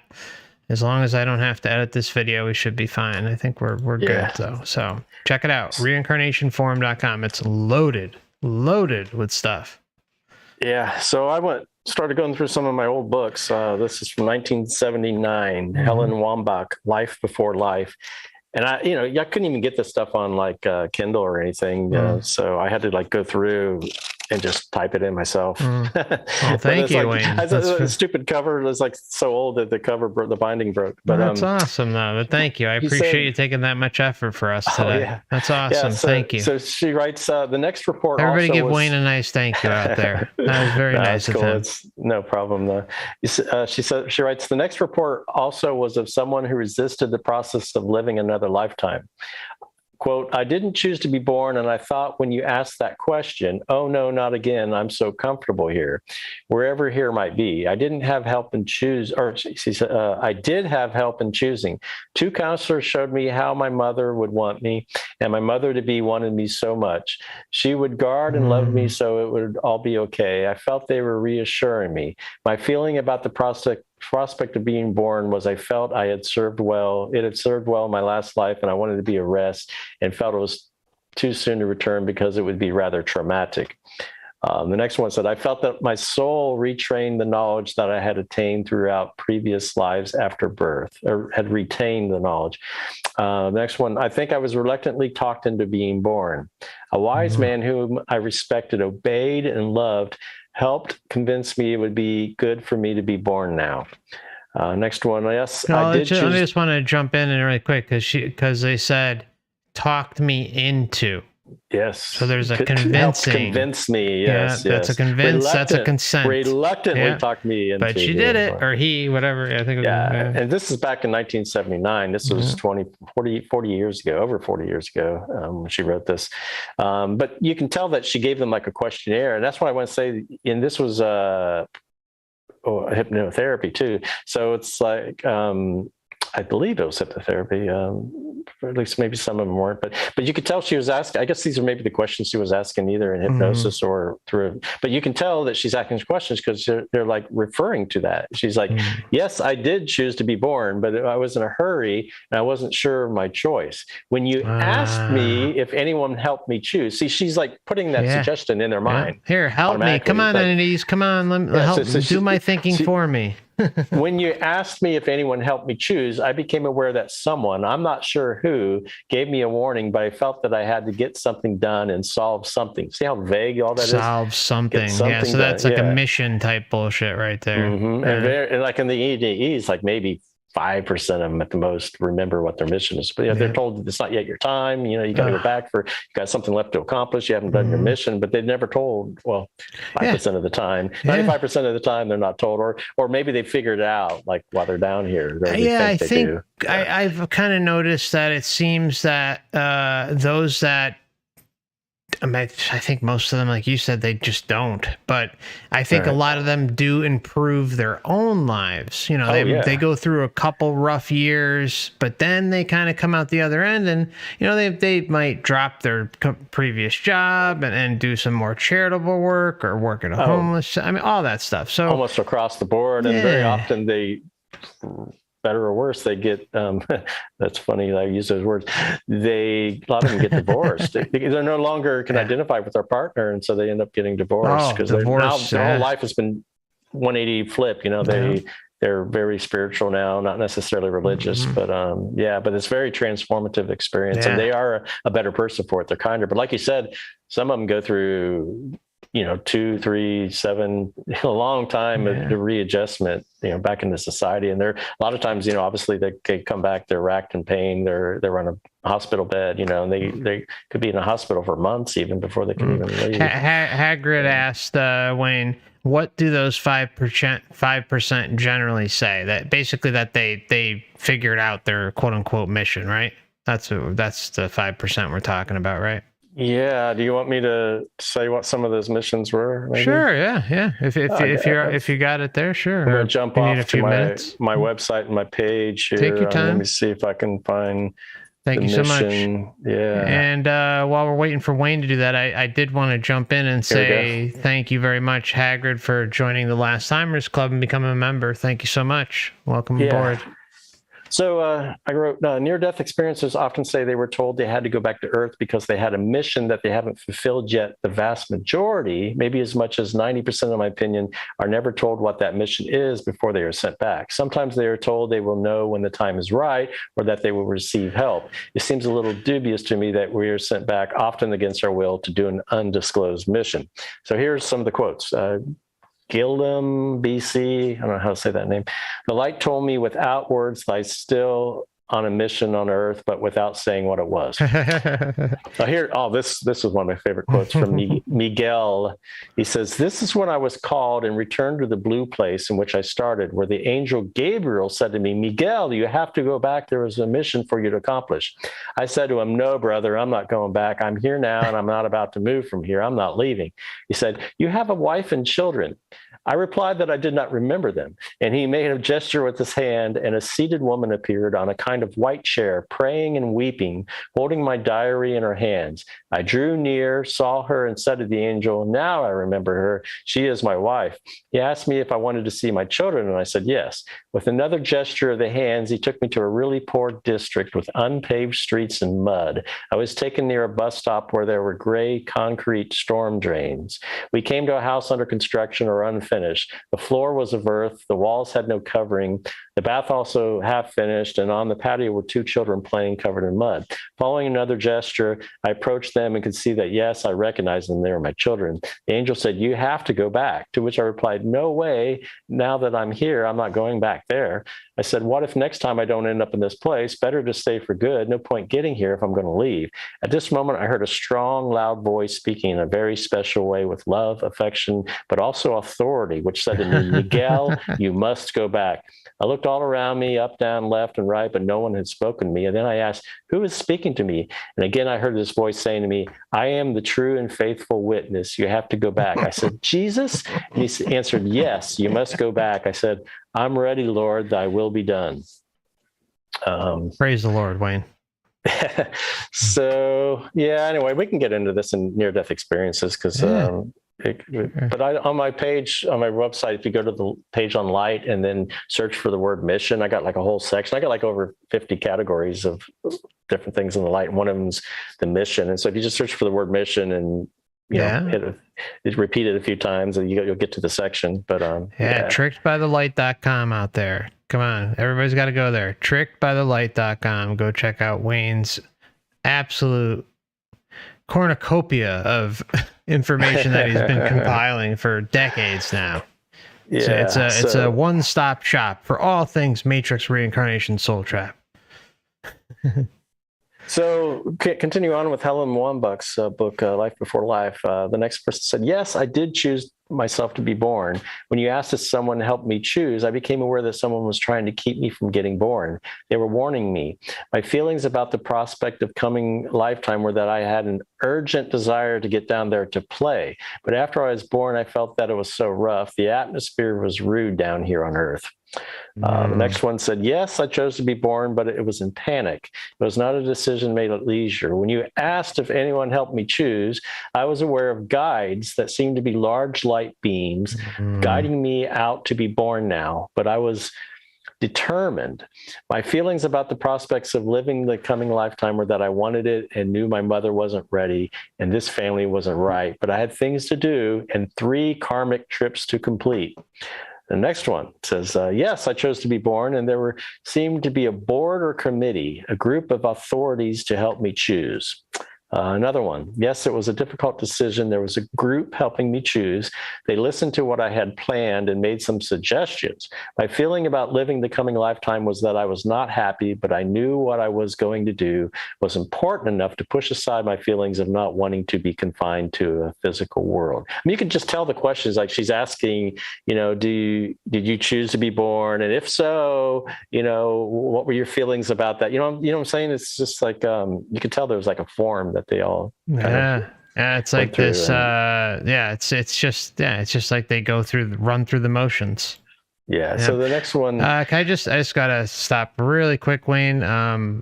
Mike, Lone Traveler, buddy, thank you so much. Wow. Lone Traveler says this information is priceless and put a $100 super chat. That's the most I've ever got. That's awesome, man. Shit. Thank you so much. Thank you. No kidding. That's great. Holy shit. Thank you, Mike. It's great to hear that people find the information invaluable, you know, so priceless. Just 3 more from the book. Said, when you asked if I chose to be born, I didn't want to, but was convinced by a counselor that I needed help with enlightenment. Next one is next to last. I don't really know if I chose to be born. I was aware that there were shadowy figures around me helping, but it was all very unclear. And then the last one, my birth canal experience started with a strong feeling that somehow they tricked me. They induced the labor and I wasn't ready yet. My feelings after birth were, oh, well, here I am. I give it another go. It wasn't a very pleasant introduction to the world. So, I'm sorry. One more time. I wanted to thank Elvis Presley for his 10, I believe. Thank you very much. Thank you very much for your $10 super chat, sir. Thank you. And his comment was, no reincarcerations. Absolutely not going to happen. Yeah, it's funny. The reincarceration is very close to the word reincarnation, right? Yeah. So yeah, the next book, I'd wanted to buy it a long time. I just never got around to it. But since we're doing the show, I went out on Kindle and got it and read it for the first time. It's called Cosmic Cradle, Spiritual Dimensions of Life Before Birth. And it's a pretty good book. And firstly, I go over the different types of pre-birth experiences and She said, the ultimate inspiration came from the adults and children who shared two types of pre-birth experiences: pre-birth memory and pre-birth communications. Pre-birth memories are defined as natural, spontaneous memories of life before birth, choosing parents and life circumstances in the journey from the heavenly world to conception, life in the womb, and birth itself. We excluded reports based upon methods like hypnosis, drugs, regression, and psychic readings. So most of these are spontaneous, right? So the second set of pre-birth reports involves spontaneous announcing signs of or pre-birth communications between a child waiting to be born and parents or relatives. Anyway, then they talk about the principles of pre-birth paradigm. And the last one, there's four of them. The last I like one how there's principles. Yes, yes. Morals and ethics, too. And the last one says, our life plan is designed prior to birth. And then there's another set that talks about 12 common elements, and 5 of them jump out at me. Well, the first one mentions that the physical body is a garment, cage, shell, cage. Sixth one says telepathy. They report telepathy and instantly manifesting whatever they think of or travel via mere intention. See, there's once again another one talking about intention. And then the 7th is spirit guides, angels, divine planners, great being, creator. It's a higher being tells them they are going on a journey and will return home one day. Guides assist in pre-birth planning and escort them to their mother's womb. 8 escort them. How nice. Preview and life plan. Their upcoming life appears like a Hollywood movie or images on a computer screen. They are given options for parents and lessons to learn. 9, pre-birth amnesia. They may feel parts of their pre-birth memory being erased as they descend on the way to Earth. Some are also aware of amnesia gradually taking place in childhood. And then in the 10th, one of them says, some are reluctant to be born. No kidding. Whereas others have a strong desire. So there's that desire thing. Again. And then this 10th one that mentions that most souls feel a loss of freedom, constricted awareness, a feeling of being in a cage. Wonderful. I can sympathize with that. I do feel like this body somewhat a cage. Yeah. I mean, we're in the cage and we only get like bits and drips and drabs of our true spirit essence that come in, and then we're fighting all the mechanisms within the body and the brain and our visual spectrum and the soul. So it's a real mind fuck, I guess we should say.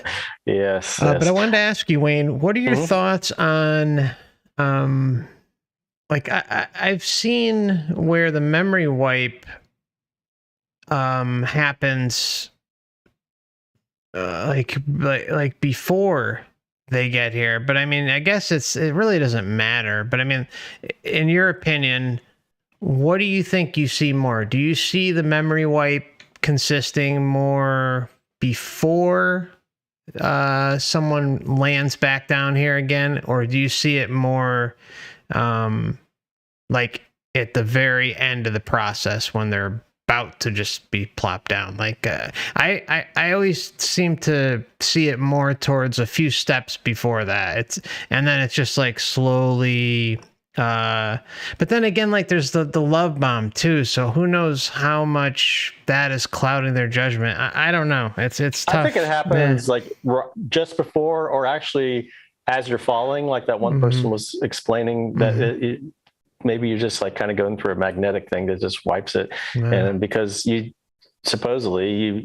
are aware of what your life is going to be like. You may not be happy about having to go down and do it or wanting to go do it, but it seems like they know what they're going to experience. But then once they start falling down here, then all of a sudden you're going through and it's getting wiped. I mean, unless they just got some way to wipe it, like right before you leave, but could be a little both, I guess. I don't know. It's a interesting one, because I've heard ones where regressions where the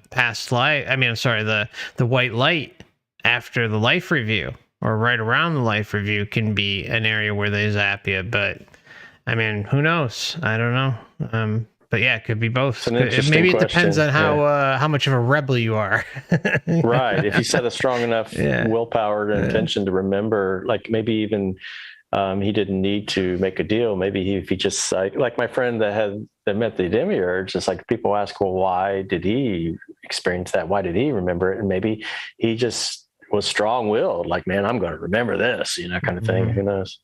But so there's a section in the book called Falling to Earth from the Pure Light, just as we're like talking about this stuff. And she writes, Summer remembers the inner world of light, the cosmic cradle. I guess that's where they get the name for the book. She says, quote, my memory goes back to a place of pure light, intermittently between lives. My individuality was barely audible. That is the best way I can describe it. All my senses became unified. Everything was one. Still, I had a subtle feeling of myness, identity, ego, or individuality. I felt the presence of God, of not being totally one with God, but being in God's womb, so to speak. I was aware of other souls close by. It is hard to explain because there was no space and time, only the present moment and other souls coming toward and going away from me. When the time came to establish my next life, I traveled through a tunnel filled with lights representing the laws of nature and different people. I had an ongoing dialogue with an angel, God, an aspect of God, or St. Peter. It's hard to say exactly who he was. I desired to achieve the maximum in terms of clearing up karma and reaching enlightenment. We discussed what I needed and how to achieve my purpose with certain people. I saw my goals as well as all the choices I could have made as if I were looking at a computer board, only the computers seemed like stars.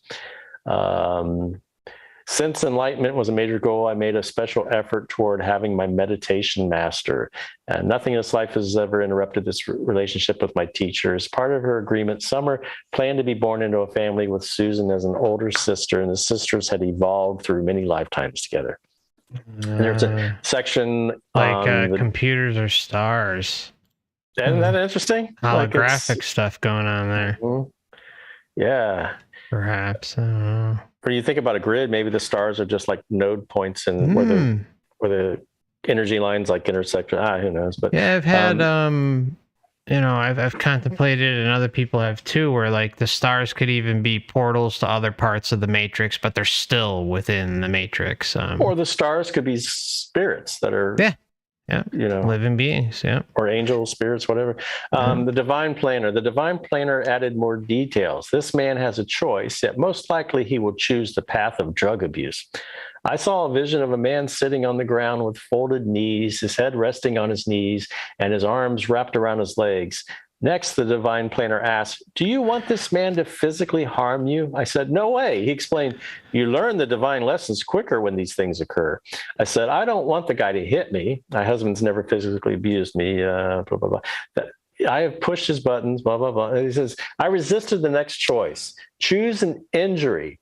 I replied, I don't want to get hurt. Forget it. I'm not choosing an injury. The divine planner told me, you will learn from these things. I finally agreed. Okay, my hand.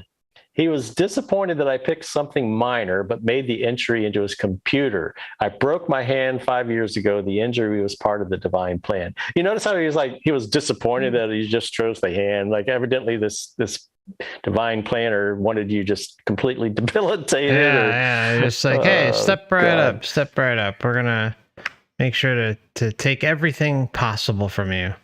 Yeah. And then this section, like formless form spirit guide. And it says a divine planner helped Elizabeth decide the next course of action. A formless form counseled me about my options.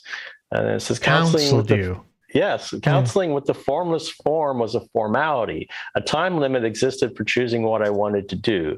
The formless form showed me 5 choices in grading order, such as A, B, C, D. My choices were A++, B, B, B, and C. In my case, whom I chose as my parents was a no-brainer. Mom and Dad were my A++, my absolute first choice, because only this particular couple could provide me what I needed, not what I wanted. I had no other choices. I had other choices, but I never gave them any consideration. And then it says, my decision was based on the spiritual growth and fulfillment I needed, and for setting the foundation to become whatever I will become in this world, or something spiritual later on. The decision was 100% mine. I had my own idea of what I wanted to become. Then there's a little thing on the void. And quote, he recalls that his spirit floated in an empty universe with no stars or planets, the void. From a distance, Vincent could see his fetal body surrounded by a light pinkish red energy inside his mother's womb. Quote, I saw my body that was growing for my soul. Prior to birth, a guided tour of images of his parents announced what to expect. Quote, this is what you get for your money. You made a choice and there is no way back now. These are your parents. This is what they will look like. Good luck. Good luck. Yeah, it's like that Jimi Hendrix song where it's like, anyway. Man. Oof. This next Talk one, about like digging it into you. Yeah. Chose to be a boy. I choose to be a boy.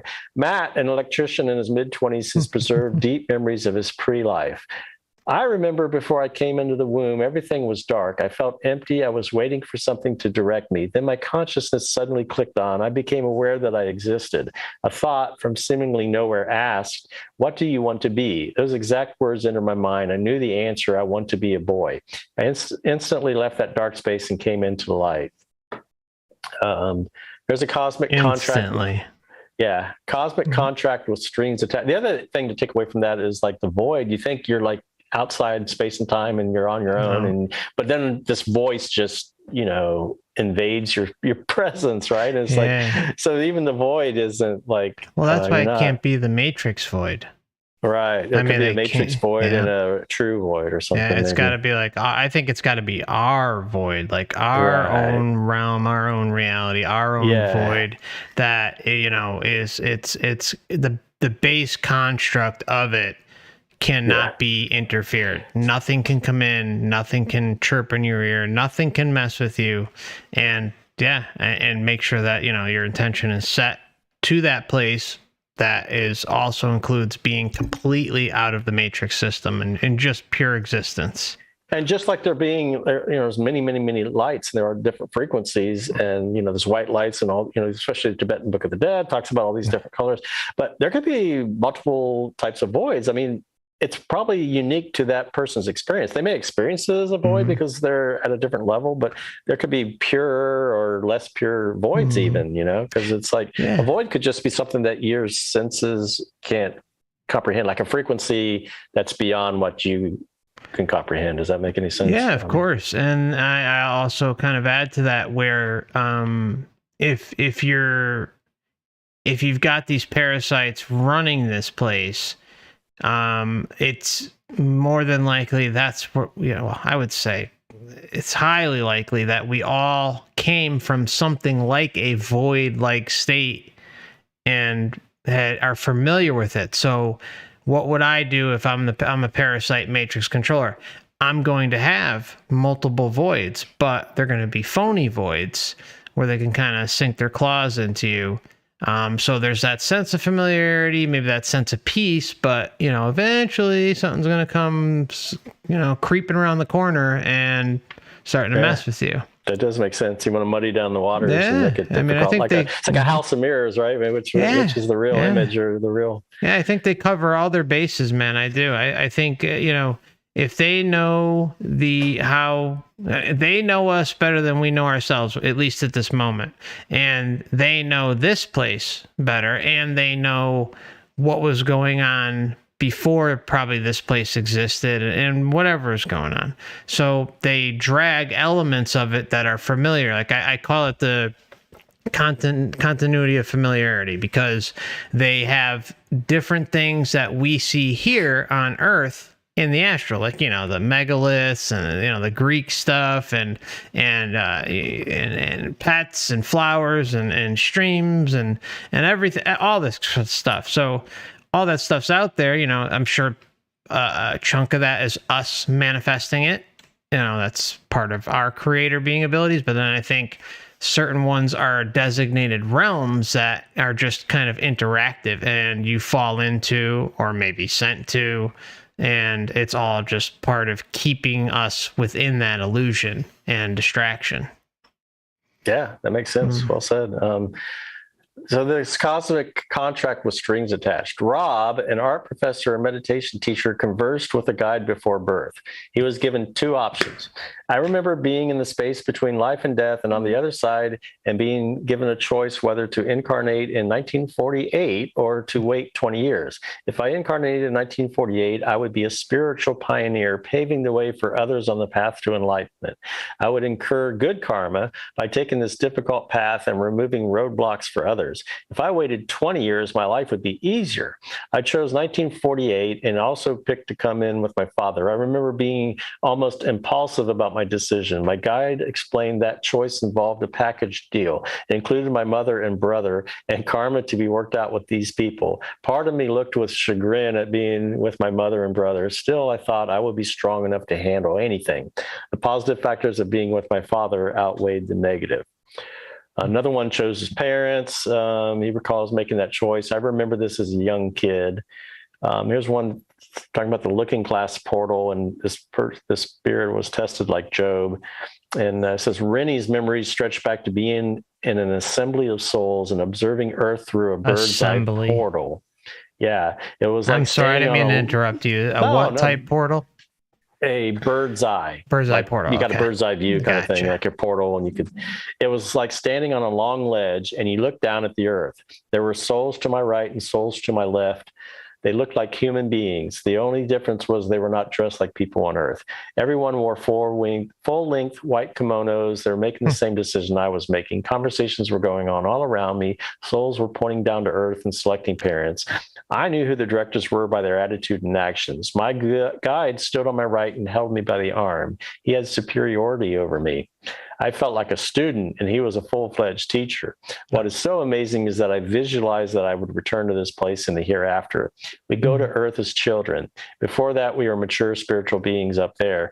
When I looked down, I was given a choice of 3 couples having intercourse. I asked, if I take this couple, my reward will be equally as great, right? He said, yes, except you'll have a hard time and it'll be frustrating to pass God's test. Part of your trial will be to fall short of achieving what you're really capable of. With the other 2 couples, you would just about have it made. Decide on the couple you want. I answered, the couple with the greatest trials. He asked, are you sure? I said, yes. I had no special feelings toward the wealth of each of the couples. We were born on Earth for soul growth. It was a matter of choosing what degree of salvation we want. I desired to shoot for the top, maximum salvation. I wanted to prove myself. As soon as I chose my parents, I entered a huge round tunnel. I flew down that tube at a terrific speed. Lights coming from a narrow band flashed by. The lights wrapped all through that tube like a red stripe on a peppermint candy cane. The light circle never broke. It was dark except for the band of light. I asked if So then 30 years later, Rennie underwent 9 surgical procedures over a 2-year battle with cancer. During the first cancer surgery, he had an NDE. He said, I chose a life with the greatest spiritual reward and not a cushy life of material success. Even though I chose the tough road, I wanted to know why I had so much trauma. One night I prayed for an answer. An angel appeared and said, God needs a good Job in this world, and you are one of them. God needed to test my character to see if my commitment to him would bear up under adversity. I trust that he saw what lessons I needed to learn. I don't know if I mentioned Job when we're doing the religion. I think we did, but it's almost like God and the devil are having a bet, and there's just, we're going to send all these plagues down to poor old Job. And it's like, yeah, it's kind of off-putting, isn't it, to think that he would just be the, token in a bet. Yeah. Ed asks, I got 30 on him. Yeah, I got 30 on him. And then we're the casualties of all this crap. Right.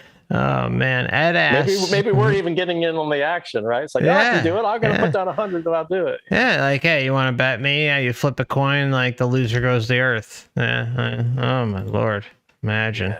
Ed asks, where is the true monad then? My response was within, and it includes all of the trappings or the individualism based on the direction that one takes. What are your thoughts on that, Wayne?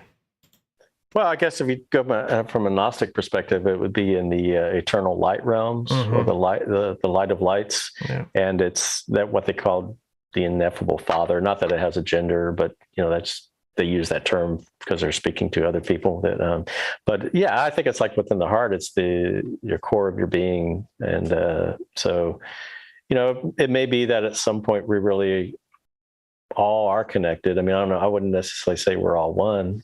There could be unique, individuated spirits at this point. But I think I was just gonna say that's like the big ultimate question. Yeah. That's the big burrito, man. The $64 million question. It's like I can't pretend to say that I definitely know what the monad is. It's ineffable. It's unknowable. Unknowable. Yeah, exactly. Right. That's kind of why I just feel like it's within, but who knows what it is. Part of me feels like just based on what we see with spirituality, and especially new age spirituality, with everything is one and blah blah. What if you don't want to be part of that one, that sicko part of the one? That doesn't necessarily mean we have a say in it. I mean, because you would think that we're probably all connected in some way, if we came from one individual source, and that's assuming that that's the case. Or perhaps something else entirely that we're not even thinking of. I don't know. It just kind of makes sense. Like one is like, just a very simple, you go back, if you reduce everything down, it's the root, it's the prime of primes, right? Yeah. So makes sense. Yeah. So this other thing talks about the supreme watcher or witness in the womb. And it says the soul has a contract with the matter being, i.e. the union of egg and sperm, so that it can fulfill its life's lessons in that particular body. The soul brings parallel life memory and karma on the soul level with it. The matter being brings genetic memory and karma on the physical level with it. I was drawn into the drama and heavy lessons began. On the other hand, it was the grounding point, part of my cosmic contract. We need to pay attention to discomfort. The valleys can be as accelerating as anything else. Both negativity and positivity are exhilarating when we have no attachment. A car moves forward due to its battery's negative and positive poles. So too, our peaks and valleys give us permission to evolve fully. As Nietzsche said, be careful about casting out your demon. You might be casting out the best part of you. We tend to deny our negative side. This is a mistake. Both sides are important. If we release ourselves from attachment to good and bad, we expand our being. All lessons are born through the coexistence of opposites. So some wisdom in that, I guess. I think, I'd like to keep going with this, but we'll probably take a break. It's up to you. Do you have, I don't want to hold you back at all, Wayne. I would prefer to go through whatever you want to go through. So, we don't have too much more on this section. But, okay. We can take a break if you want. I mean, it's not like I just got like a couple little things to do. It's going to take a little time. So okay, yeah. Let's just take a 5-minute break. Okay, and then we will reconvene in about 5 or 6 minutes. Thank you, Wayne, for hanging in there, and it's just awesome so far. I mean, this is just great, really, really great. And thank you everyone out there in chat. We will see you back here in about 5 or 6 minutes. Thank you so much. See you soon. Mm-hmm.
Alright, my friends, we are coming back.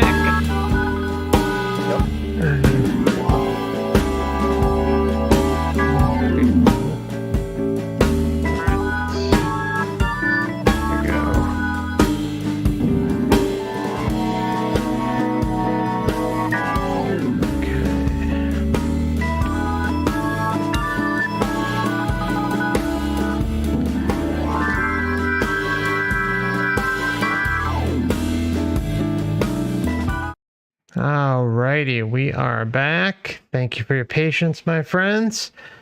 We are still here with Mr. Wayne Bush, the master of the reincarnation soul trap that we met in the Astral. And don't call me a master. No, I'm just messing with you. Couldn't help myself. No. All right, so okay, where do we live off? We're continuing on? Well, yeah, continue on with the pre-birth memories and the cosmic cradle. book. Great. Just figured I got the stuff in love. It's just really interesting. So there's another one where a family didn't want them. And then he said, I peered down and said, look, I can come into a family that does not want me. Oh, how wonderful that would be. Maybe I would even turn that around. How exciting. There's a whole different perception when we were choosing. On this side, I would have chosen this family. Isn't that something? Yeah, very revealing, because it's like my friend said, it's like from over there, it seems like it might be a good idea. And then once you're down here, it's like, what have I got myself into? It's like, uh-oh. Yeah. Have you ever heard of this movie called The Blue Bird? It's an old movie. No, with Shirley Temple. But she mentions in the book this movie called The Blue Bird. It says, in The Blue Bird, Shirley talks to a young man who laments, I am going to Earth soon. I don't want to be born. Why is that? Asked Shirley, a curious visitor to the kingdom of the unborn future. The tall youth explains, there is so much happiness up here. We are free. When we are born, some are born free, but many are born into slavery, greed, cruelty, and injustice. I will teach people that they need not fight, that it can be the same on Earth as up here. Free, equal, united. Still, I fear they will not listen. Shirley replies, you must make them listen. The reluctant youth prophesies, they will destroy me. Meanwhile, Father Time arrives armed with his scythe and hourglass, and Father Time presides over the departure of the children whose turn it is to become the future inventors, doctors, presidents, and Hollywood actors. He summons the youth who dreamed of setting everyone free. Quote, the hour has come. They want a hero to fight against injustice. You are the one. Come quickly or you will miss being born. The galley is waiting and already flapping her sails. The pensive youth sighs, that's me. Shirley replies, good luck. Little did she know that this tall, gangly youth would become Abraham Lincoln. This movie script mirrors pre-birth memories of people in Chapter 6 who recall the love and communion of their spiritual abode and hesitate to leave. At some point, birth becomes involuntary and a soul moves into the physical reality as if being swept up in a swift current. These pre-birth memories parallel the paradigm of ancient Greek philosophers, Sufis, and Gnostics. The physical body is a tomb, a prison, or a cage until we wake up and remember who we really are. We also find this motif of the reluctant soul in the Jewish Kabbalah, where the soul hesitates to enter a physical body. I'd like to look into that part about the Jewish Kabbalah. There's another section on a reluctant sojourner recalls light at birth. Angie recalls a great reluctance to be born before cervical dilation. Before my birth, I felt bathed in peace and safety all around. A bright, soft light appeared in the darkness. I kept fighting. I knew it would be so very cold if I went to the light. As I was thinking about what was about to happen, I heard a male voice say, you must go to the light now. You're only going for a little while. You will come back. Trust me that everything will be okay. I didn't want to leave. I felt like this being was right there with me. I felt safe with him and went to the light. And just as I already knew, it was cold. I saw the doctor, a nurse, and my mother. A woman singing to me warmed up and placed me on a scale. I was afraid that I might fall off. Mom's voice calmed me down and everything felt okay after that. So there's a parallel there with the light of this earth, like going through the tunnel could be like, you know, your mother's the tube, right? What do they call that? The fallopian tube you're talking about? You're talking about the canal one that comes out of the stomach. Yeah, I can't remember. That's just escaped my mind. But and then this next section is about beams. The cord, why can't I think of the word? Umbilical cord? Yeah. Okay, umbilical cord. Okay. Yeah, umbilical cord. So like going through the tunnel to the light, and the same thing as like maybe just coming out of the womb too. Mm-hmm. You're going through the umbilical cord right into the light. Yeah. So, but she was calling it a cold light. So beams of light. We're all beams of light. Tim planned his last lifetime on Earth. For the past 15 years, Tim has been an EMT, firefighter, until his injuries from his Army career prevented him from working. Tim now helps people recover their earliest memories.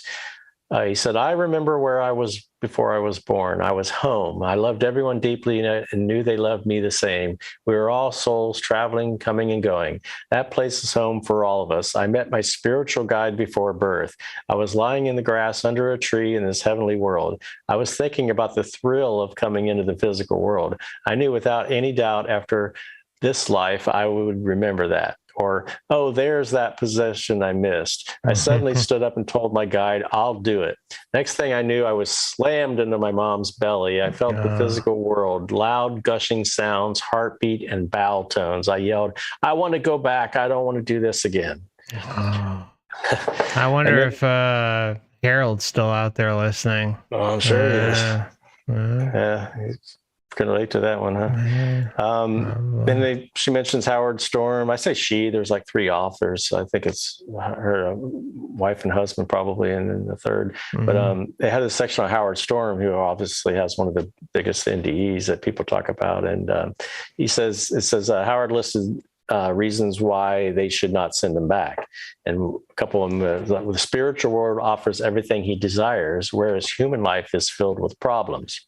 That's a pretty good reason. Yeah. The guides gently explain why Howard should return. Mistakes are the way he will learn.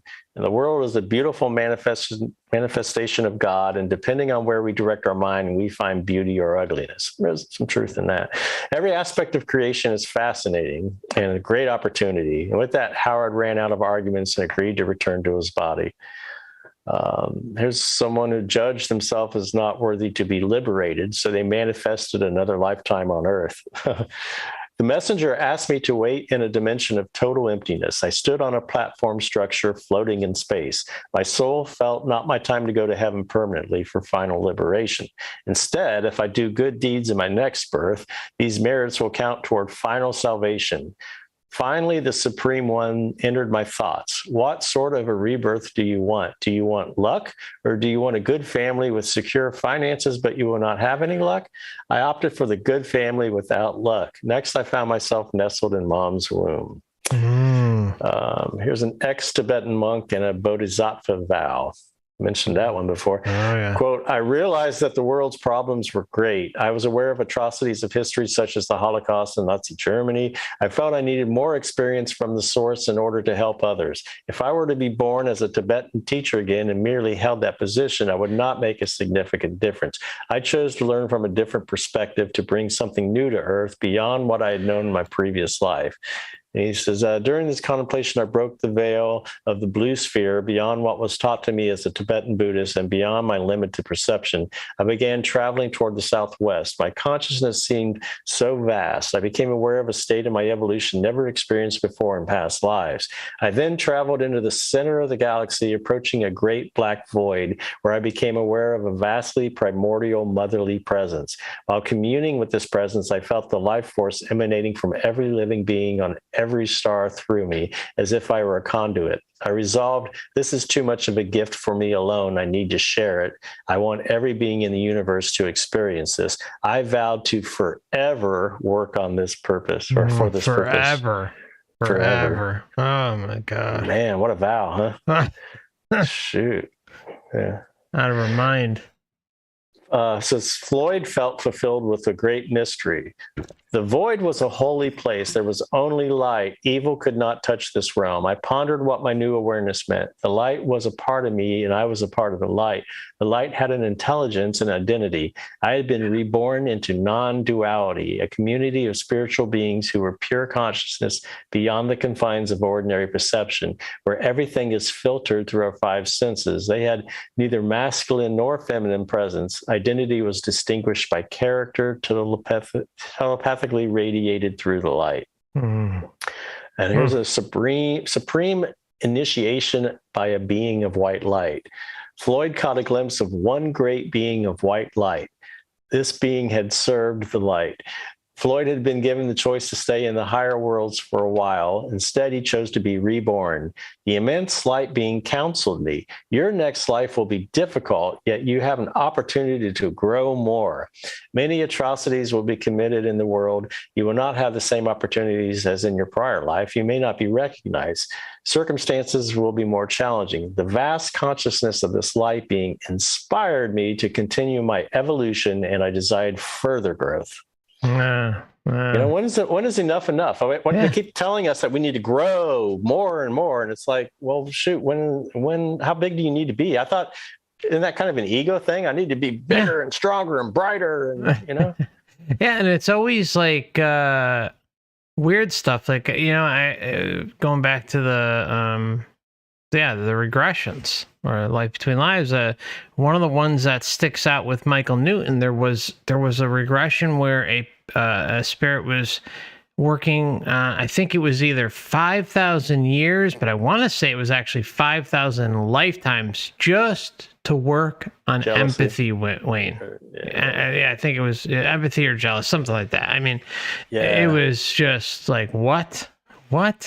Yeah, it was like 5,000 years, I think, something like that. Okay, 5,000 years. Okay, time. A long time. Yeah. And then Michael says he's intolerant as hell now, but he has no jealousy. So now he's going to go do another 5,000 years for intolerance. What's the next one? Right, exactly. It's like, well, and how to handle bumping your toe. I mean, what the hell's the next one? Right. So this one says, Diane's soul entered this life after a long course of previous existences on Earth and in other dimensions where she acquired her gifts as a healer. Our soul seeks wholeness. Our soul is designed to grow. We take journeys into a diverse array of forms to enhance our awareness. And she said she went through 11 substations before resting in an inner realm of light. She reviewed my life's lessons and my awakenings to the truth. What was that about for me? What did I learn? What is it in the life that I kept out because I was afraid? What did I not allow to happen because I didn't see the whole picture? Sometimes I was not as open to the love and opportunities because my upbringing overshadowed the truth of my soul. So it's like I reflected on what chakra. To be in human form is the best gift we can receive. Each body is a unique genetic blueprint. Compared to all the angelic realms, source included, human existence with all its diversity, coexisting opposites, and all its learning and sensory input is the grandest of the grand. Source is easy. It only knows source. Human life is the beauty. Oh my God! It's you can't make this stuff up. You can't make it up. I mean, I see what she's getting at, but that's it's I don't know. I guess it's just the whole context, It's the whole when everything's kind of combined. It's like, okay, sure. This one says awareness of first individuation from source. I remember source. It was the most amazing bright light. Source has a definition, but it does not have the same edges as we do when in a human body. I remember the immense radiance and specific colors. The love at source is so pure and strong. The source is a place where there's no resistance, no contrast, only light, love, and purity. And it said the force to go was more important. My soul's enthusiasm wanted to explore. I wanted the experience. How do you know yourself if you are all oneness, all things? You cannot recognize something in oneness. You have to go out of oneness and experience the contrast. How can you recognize that if you don't move into duality so that you can see there is this and that? How do you know thyself if you're all things and you do not have any contrast? There's exactly what we were talking about. Mm-hmm. Yeah. And that could be one of the reasons, just to know thyself, just to know all possibilities, and just to have experiences and adventures. And I don't know. Well, you got to do something for eternity, right? Yeah. Whittle in your astral thumbs or your. Here's another little pep talk that I gave him. It's like I see how I'm doing. I have an overview and I know I'm lacking my overall lesson plan. I look at what I need to do 9 lives ahead so I can grow more. A discussion powwow takes place with my angel or soul group. And it's like, no, you did fine. Your life was lovely, incredible. You learned this and you learned that. I always pick the one thing I didn't hit. They say, don't be upset. Look at the big picture, not that tiny speck that didn't turn out perfect. So they always got like set up to fail. Yeah. Sorry, what were you going to say? They always got what? Well, no, just that there's just always something that they can point out that, no, you did fine, but you could always do this. I mean, there's just unlimited things that they could. I mean, you live 80 years on life. There's you're always going to be something you did wrong or something you could have maybe done better. Or, I mean, that's part of the trap of coming in is that these bodies have limitations. And then you got this DNA that's programmed into you to be what you're going to be. They make this life plan for you and you agree to it, but all that, it's got to be flawed so that you can supposedly grow, you know. So obviously you're going to fail at some things when you're down here, and then when you go back, it's like, oh no, you did fine, or you didn't do this right. Maybe you need to go back and do that better.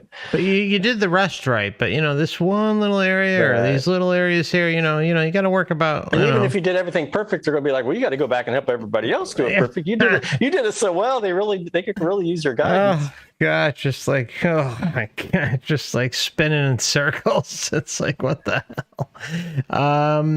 Let's see. Enemy of 322 says, FC, I would love for you to save this question for later when you and Wayne have a little Q&A session. How are you guys dealing with the mandate? I pretty much can't do anything anymore. Stuck at home all day. Yeah, I mean, we could talk about that a little bit. I'll be honest. That's kind of a thing. Let's wait till the Q&A show. Yeah, that's going to be. Let me just because it's kind of off topic. Yeah, no, I know. I just saw that. I didn't. Someone who watches regular, I didn't see the question ahead of time. I should have read it. We're looking. I think the Q&A is what, the 26th, right, Wayne?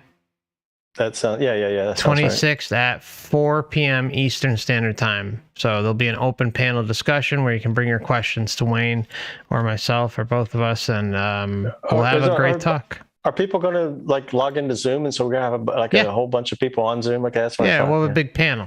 Yep, and then we'll also have the live chat too. Okay, so that sounds good. Yeah, it'd be fun. Yeah, so there's a few more from the Cosmic Cradle and PMH Atwater, who's like this big NDE people that people talk about. They got this. It says, for the first time, I looked upon myself to see what possible form or shape I might have, and to my surprise and joy, I had no shape or form at all. I was not but a sparkle of consciousness, the most minuscule spark of light imaginable. And that is all I was. I was content that way, without ego or identity, pure, whole, and uncomplicated. Within that nothingness I had become, I simply existed. Ecstatic in perfect bliss and peace, perfection itself and perfect love. Everywhere around me were sparkles like myself, billions and trillions of them, winking and blinking like on-off lights, pulsating from some unknown source. And then two more things. They mentioned and the Tor, the land of cosmic contracts. That's like probably the first NDE that's mentioned in history, I think, is from Yeah, I think, these souls make choices before being born on Earth based on their levels of spiritual progress. And at the very end, it says, the son of Arminius, who had an NDE and observed the pre-life planning of a flock of souls getting ready to be born on Earth. It's like a flock. I mean, it's like, that's one of the things in the religion section was like, that Jesus is mentioned as a shepherd. Right, shepherd of souls, and so the shepherd has a flock of sheep. You'd be a bunch of sheep that just need to be herded around, and they eventually get fleeced, and maybe worse. And then the other thing too is that Jesus was called the fisher of men. Right, fisher of men. And so we've been talking about the metaphor of fishing for soul, So it's like, why is he be calling the fisher of men, and why is he shepherd and all that? It's just another interesting. I'm sorry. No, just another interesting point to make. Yeah, for sure. And we have, we talked about this before, the DreamWorks logo. And somebody mentioned the planet Saturn. I think it was in your comments. I was reading through them last night. Somebody mentioned the symbol for the planet Saturn was like a cross with a fish hook at the bottom of it or something like that. That's kind of interesting. That's true. I don't know. Take a look. For sure. Yeah. And then the last thing we mentioned from the book was they mentioned about Plato, and it says, Socrates argues that the soul is immortal and continually moves between our world and the underworld. When the soul entered our world, we call it birth, and when it leaves, we call it death. But in reality, the soul never perishes. Since it has over time seen all things, both in this world and the underworld, the soul knows everything. There is nothing it has not learned. Thus, what we generally call learning is nothing but the soul recollecting what it already knows. So what's the point of all this? Like, if we're infinite and eternal and we know everything, and some people have seen, they look at a planet and they know everything about every creature on that planet, and they know everything there is to know. It's like, what is there to learn? Why keep coming back to get bigger if you already know everything? And if everything is almost like the default over there is love, then why do you need to learn to love? I don't know. The whole thing's nonsensical. I mean, with the short of just coming for the experience, but if you're supposed to spiritually grow, everything you just said, it's it may just pass time. Maybe you're just bored. You got an eternity to do things with, and you're just you twiddle your thumbs. And I think you get bored if everything's so easy and everything. There's no surprise. There's no element of surprise in it. And so there's no predictability, Yeah, I think or unpredictability. Yeah. I think the boredom thing's an interesting one. I had a really interesting comment. Could be lonely too. Yeah. Maybe that's why the monad split off. I mean, I do. To know thyself makes some sense, but also I've heard people say that it's just kind of lonely being just one. You interesting? It's like the Three Dog Night song. One is the loneliest number, right? One is the loneliest number. Am I interested in what? I had an interesting comment from somebody. It's a couple paragraphs, but that's fine. Okay. So this is regarding boredom. Okay. So she says it's Vesper Nix NYX, and she posted in the near death experience entity deception. You have more work to do. That video, I don't know, maybe a month ago. And she says, not buying the boredom hypothesis either. Agreeing with some people in chat. Boredom, quote, boredom only exists within the matrix. And I tend to think she might be onto this. It makes sense. And even here, most of the time, it is caused by forced limitations and deprivations. Some good takeaways from the show and chat. Emotions rule in the astral. Needlessness for love as a big weakness that will be used against the person. They use negative side of people's ego against them. Creativity is what they do not have or expect. Everyone knows and loves each other in heaven. It's a big party of love and joy. All our brothers and sisters. There is no individuality. Crowds of people in big busy cities. Blah blah. So yeah, I mean, I think, if love, if the reason why I'm thinking that is probably the case. First, we don't know if there is no time. But I think it could be like, and not even necessarily even boredom, but it could just be a function of time at some level, right? And also a lack of ability or talent, all that kind of stuff. It's like, as humans, we have this. Yeah, it's impatience. It's one thing. It's just you're bored. Boredom is a function of time, right? It's like, what do I do now? It's. Yeah. So I think it could be more curiosity. Like, I just don't buy into the whole, all-knowing thing. I think a lot of the all-knowing is implanted thoughts and past experiences, but that's garnered experience over the period of existence in which one, quote, existed. Okay. So if we take that into account and throw out this whole all-knowing thing, and that it's just simply based on your experiences, my experiences, what we've done, what we haven't done, and maybe being aware of something like Earth or some other realm, and it's a challenge or it's just something completely wacky and different to experience. It doesn't necessarily have to be boredom. It could just be pure interest because it's something to try out, so the whole boredom thing, it's an interesting one, just kind of like the whole love thing with some of the NDEs. Before they get hit with that love bomb, they just feel like they're that pure existence, and they're not worried about their family, they're not worried about this, they're not worried about their kids, or all the important things in life. But then once they hit that love bomb or that interaction with family or whoever, then everything flips. So it seems like that pure existence state lacks, that emotionally driven mindset, I guess. I don't know. Yeah. Well, there has to be some kind of reasoning for why it all happened, right? Yeah. I mean, maybe as from a humanly perspective, we have a myopic view, and so we don't understand the big picture of it all. So how can we make a judgment on it? Yeah, how can we judge something we are so limited or barely knowledgeable at all on anything? But it could be about adventures and experiences. I mean, I think that's one of the big possibilities is just the creative aspect of it all, and just wanting to experience different things and all possibilities. who knows? And I mean, and that could still be boredom, right? I mean, it's like, yeah, hey, I was gonna say it's kind of like splitting fine hairs. Is some of the words overlap, or it's like a spectrum, and maybe boredom's all the way on one side, and maybe it's not pure boredom, but it could enter in a little bit. Yeah. Cool. Yeah. So this is one. There's a podcast. I think it's called Love Covered Life. I was just searching for pre-birth memories, and it says my pre-birth memories, what I saw on the other side, memories from before this life. And it says, today I'm going to share with you what I remember of my pre-birth memories. They're difficult to describe, but she said, you are a being made entirely out of light. Really what you are is you're an orb of shining light. And first, I remember like the quality or texture, reality, how everything in existence is made of what we would call light. Everything is interconnected and how we're all one. And this is actually true.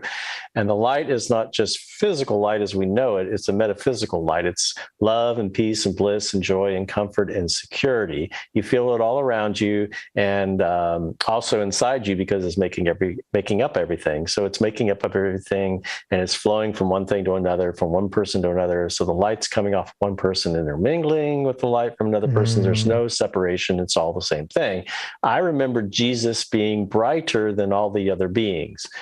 And then she goes on and says, I remember knowing they were advanced beings whose job is to protect humanity and guide in human evolution. And then she says, and I'm skipping through a little bit. I'm not reading every single word verbatim, but she says, maybe they can only help if they've been asked. She was not sure about that. She says, I remember dark places on the other side, which I've come to understand that near-death experiences often described as the void. I remember being in a dark place of reflection, and it was so deeply comforting and so deeply peaceful. And it was like I was folding in on myself. And it's like when you get into the deepest level of meditation, where you're just so present, but you're also in a quiet place where there's nothing to pay attention to. And she says that as soon as the light comes into the picture, it's no longer such a place of peace and reflection. It instantly becomes about desire. You want to be in the light. The light is the culmination of everything that you could ever imagine wanting. But when the light comes into the picture, it's all you can think about. The only thought that exists to you anymore is getting to the light. It's incredibly magnetic. And this is what I remember the most vividly of anything is the light. This is never left me, knowing that there was something out there that would satisfy every desire. I remember that the light behaved like a large being, like the size of a universe made up of many microscopic beings, if I can put it that way, like a school of fish or a flock of birds, all the little minuscule lights like rainbow diamonds, and they would move in unison. And it was mesmerizing, addictive to watch. And it's really hard for me to describe this because it can actually end up sounding really inappropriate. I mean, when the light would touch you, it just, the ecstasy that you would feel the waves of bliss and joy, and it would just be calling you, inviting you in deeper. And there was this sun of brilliance within, so hot and so brilliant within the light, like the heart of existence. And I do remember being within what I felt like a hurricane of light. And there were columns of light going up and down all around, making the structure of the light. It was like this whirlwinds of light, and I was just tossed in the wind, and I was completely caught up in the ecstasy of the light. It was all I knew. And she said, I think those things are in the darkness as well, maybe more in the form of potential, but in the light, you can explore and you can experience all those things. Another memory I have is of being in the light is more like an explosion was happening. The light was exploding all around me, and it was like a deep, warm laughter that was creating sort of the Big Bang, like massive explosion of light, but it wasn't just light, it was everything. It was color and pattern, and music and laughter. It was like laughing itself outward into existence. So it's like, when you talk about the void, it's like even in the Bible, in the very beginning of Genesis, where it talks about first there was like a void and darkness, and then, and then there was light, let there be light kind of thing, like you said, the darkness moved or something moved upon the darkness and then light. So it's like darkness was before nothingness. The void was before the light. And it's almost like the cosmic cradle. It's like an egg, cosmic egg. It's like the potential. It's all potentialities there. It's non-dual. But once you decide, or maybe it spontaneously happens, that once you decide to have experiences, whether on Earth or in these other realms, all of a sudden there's this big explosion of like light. It's like, I was thinking of this like yesterday or today, is that like potential energy, where was it going to go with this? It's like, but light, it's almost like there's energy being released, right? Like potential energy and then there's like kinetic energy. Once you get into the movement and all the light and all that stuff, there's an energy that's being released. Like, I don't think energy disappears or is destroyed. Like, energy can be neither created nor destroyed, but it changes something. Like, but there's an energy that's expended. And so once you go into these worlds, it's like you have to like feed, or you need to replace that energy somehow. Maybe it gets kind of recycled or moved around, but you have this problem of energy at that point, right? Yeah. Whereas if you're still in the void or the nothingness or whatever, it's just potentiality at that point. Yeah. And less distractions, less probability of getting sucked into something that may not have your best interest at heart. But it's like, blinded by the light. It's like, Mama always told me not to look into the sun, but Mama, that's where the fun is, right? It's like, so we want to go out there and have all this fun and have adventure and experiences. And I'm not judging one way or the other. But is it really worth it to, how do you get that source of energy? How do you pay for all the movement and all the stuff you're doing? Yep. I mean, I don't know. It may or may not be a problem that we'll have.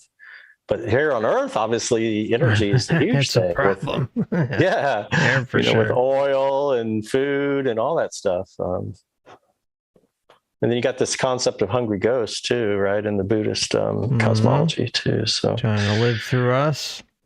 Yeah, I don't know that I have all the answers to that, but it's just something let's hear whatever you want to put out there. Oh no, I'm just saying I don't have the answers. It's just kind of a question, Sure. Something to think about. But that when she was talking about that really resonated with me. I could. But then she talks about floating in an ocean of light and love, and it was more peaceful, but it still contained everything. Like, you could be there for lifetimes and never grow bored because there was so much to explore. And this time I remember knowing that I was going to have to leave, and remember how heart-wrenching it was to leave that light behind. One of the things I thought about too is boredom. I used to get bored, and I came to the conclusion that boredom is just not really ignorance, but it's a lack of imagination. It's a lack of imagination. People that get bored, they're not like exploring and like, there's so many things to do. You could learn to play the guitar or so many things to do. And boredom is kind of like a poor excuse, right? I mean, it just seems like they more or less go along to get along type thing. It's almost a function of a little bit of ignorance, or just not knowing. I mean, I don't mean it in a negative way. Ignorance. It's just not knowing what's possible, right? Lack of knowledge, lack of information, lack of imagination. And and then she talks about this music, which I found very interesting. I don't know that she's correct, but she says everything there is music. Everything is music. I do think there's a mathematical and music connection to all this. It has to be. But she says everything there is music. Everything is music, and there's different variations of it in the darkness. It's peaceful and quiet and calming in the light. And then she talks about the music. She says the best way I can describe this music is that it was building and building and building, continually resolving itself.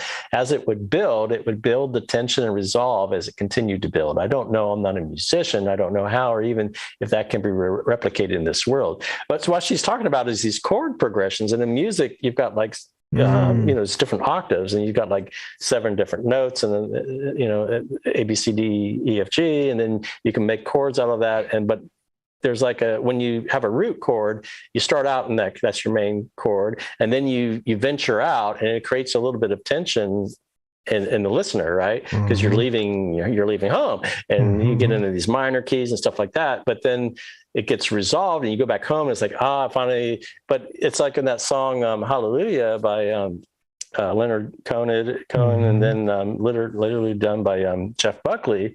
He talks about, and it goes like this: the fourth, the fifth, the minor fall, and the major lift. He's talking about the fourth chord and the fifth chord, and those are major chords. And then the minor fall is usually before you get to the fourth or the fifth. You do like a minor chord, like a second or third or a sixth, and it creates like a tension there. So I don't understand exactly what she's talking about, but I could see how it relates. Yeah, it kind of gives music. A dramatic moment, I guess. I love music, and it would be great if everything was like music, It has to be some kind of like the holographic part of it. There's got to be some kind of mathematical function, like formula or equation to it all, right? Yeah, I mean that the frequency. I mean the whole just thinking quickly back to the Disney Pixar Soul film, where you have Joe, musician. Yeah. Yeah, he goes up, he goes in the zone, as they call it, just like athletes talk about how they go into the zone. And it's like, this big ether filled music realm. And the music's coming down from there. I was getting the imagery of, like, remember in the movie 22?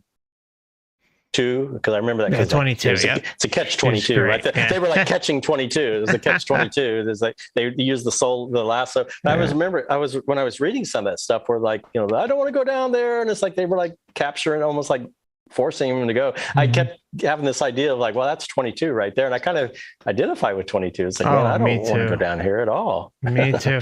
Did you see the I actually bought the DVD because there was this segment. It's about, I don't know, maybe like 6 minutes long, not long, 6-7 minutes long. And it's called 22 verse Earth. And it's her plan with all these other souls to go and mess with Earth and stuff like that. But it's cool because it wasn't in the movie, but it's interesting that is the thing that they include with the DVD. You can still find it. I'm pretty sure it's online. I'll try and take a look if I can find it.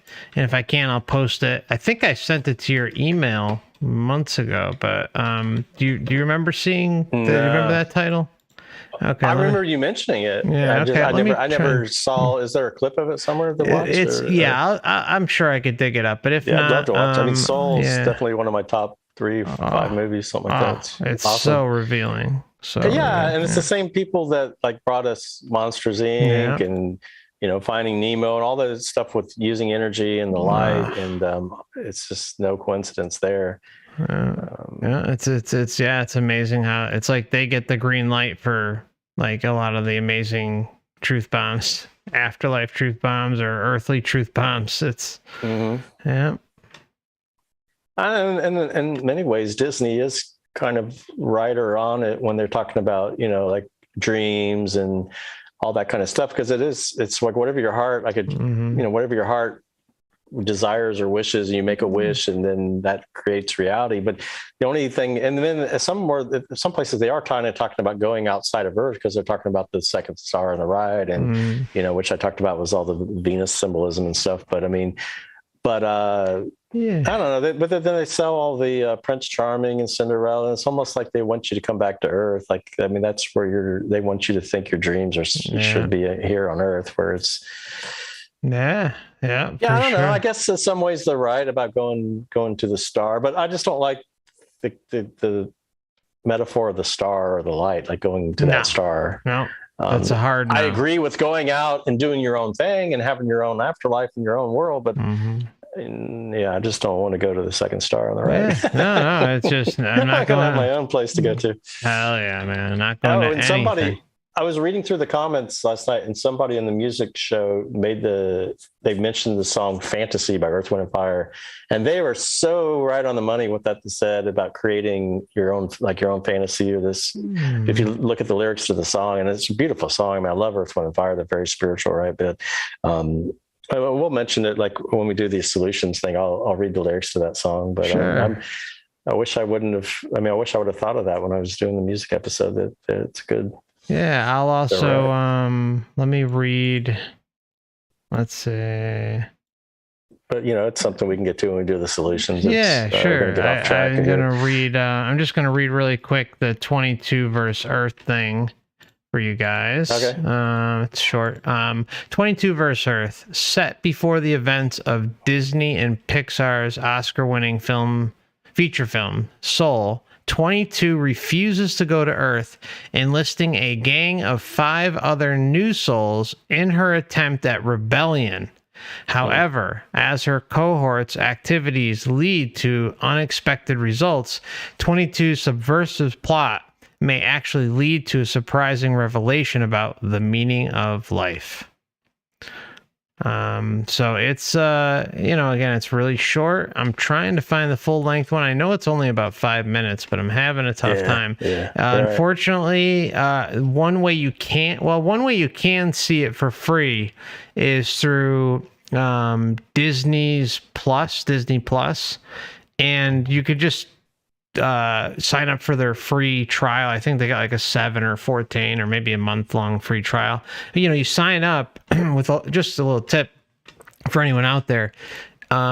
What's great about these free trials is that you can sign up and cancel the day of, and you still have the free trial the entire time period. So then you don't have to worry about having to cancel it on the last day or the day before, so you don't get your credit card charged. Just the minute you sign up, you cancel it right then and there, but you still have access to all the information. So if you can't, I'll try and keep digging while we're talking, but if I can't find the full length one, here is the Disney link for anyone interested, and you can sign up for a free trial.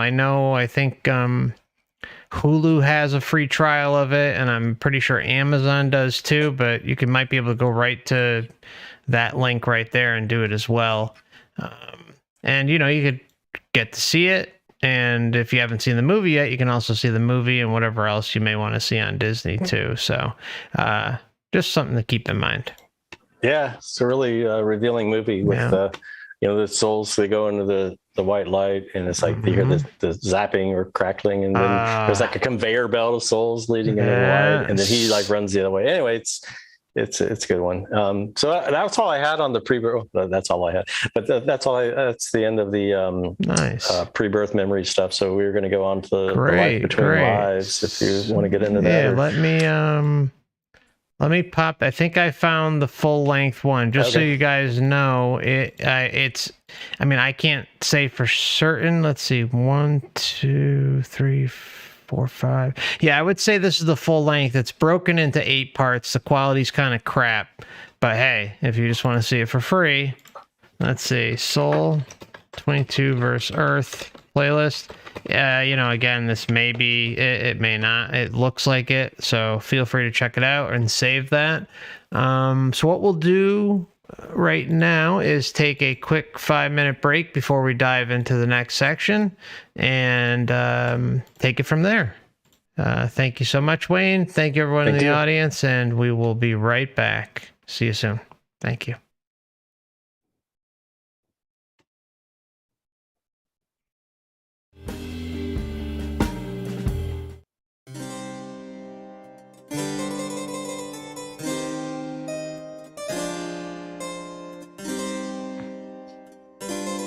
All right, man.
back into it?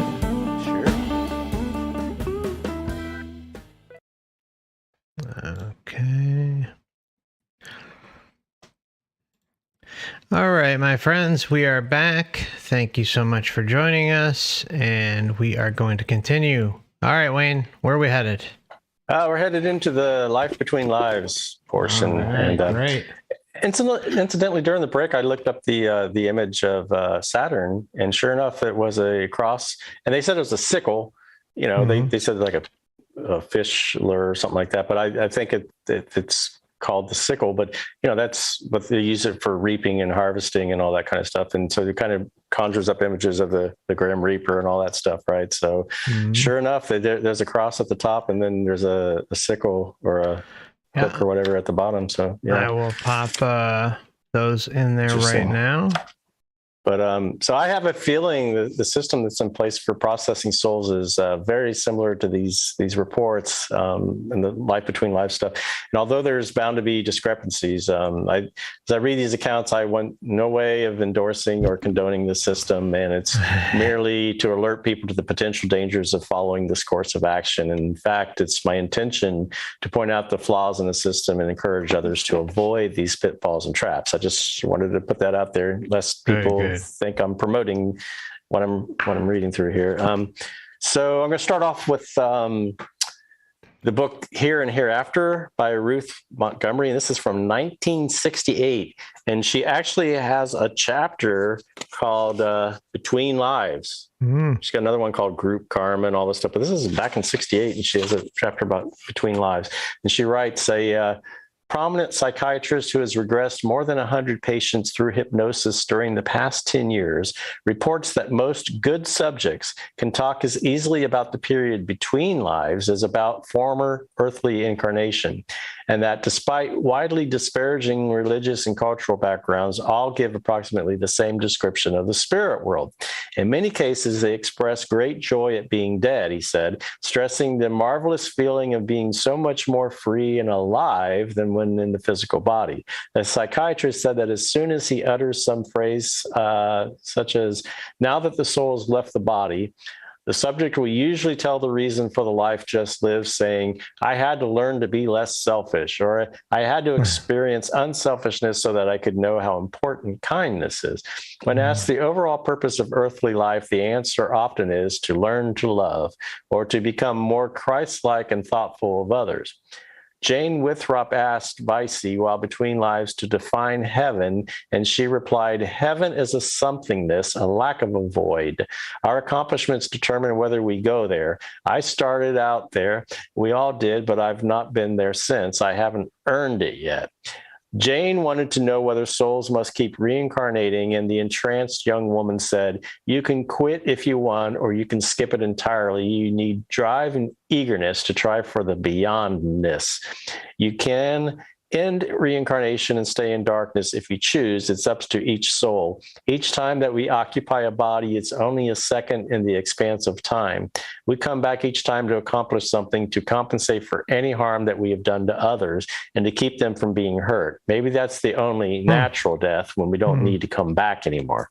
Boom. So, yeah, that's an interesting thing. And I think Ruth Montgomery was a medium, so I think she talked to the dead and stuff, if I'm not mistaken. So that could go in the section under the mediums and psychic stuff. But the next one is You Have Been Here Before by Edith Fiore, and that was 1978, like 10 years later. And there's just a section that says, all that I show you corroborates the findings of Raymond A. Moody, Jr., MD. His book, Life After Life, is based on interviews with over 100 people who died during operations, illnesses, or accidents. Their descriptions of their experiences before resuscitation are virtually identical to those of my patients under hypnosis, except that many of my patients recall events in the interim between lifetimes, whereas Moody's do not. And for obvious reasons, his patients never made the transition complete. His patients chose not to die or were first forced to return. Interestingly, the Tibetan Book of the Dead also portrays many of the same events my patients and subjects have described. So that's You've Been Here Before. Great. Then Life Between Life. So there's all these books, well, not all these books, but there's books before Journey of Souls and stuff. Life Between Life by Joel Witten and Joe Fisher, 1986. And I want to say that Dolores Cannon came out with her book in 1993, and Newton came out with his book in 1994. Of course, they probably were amassing the data, years before that. So who says? They're probably doing it. What's the word? Parallel, to each other. Yeah, I think Newton was working on it for 20 years before he put out his first book, and then another 10, 15 for the second book or something like that. I think lot of work something goes like into that. those. Yeah. So in this Life Between Life, it says, California hypnotherapist Edith Fiore reported in 1978 that some of her subjects ventured into the interim between lives to find pure energy and light, while others saw beautiful lakes, beautiful scenes, gleaming cities.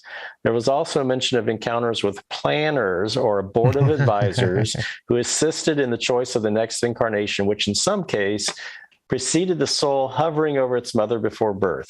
In 1979, the results of mass hypnotic studies conducted by Dr. Helen Wambach, a San Francisco clinical psychologist, indicated that most people choose to be born even though they would rather remain in the lightness and love of the between life state.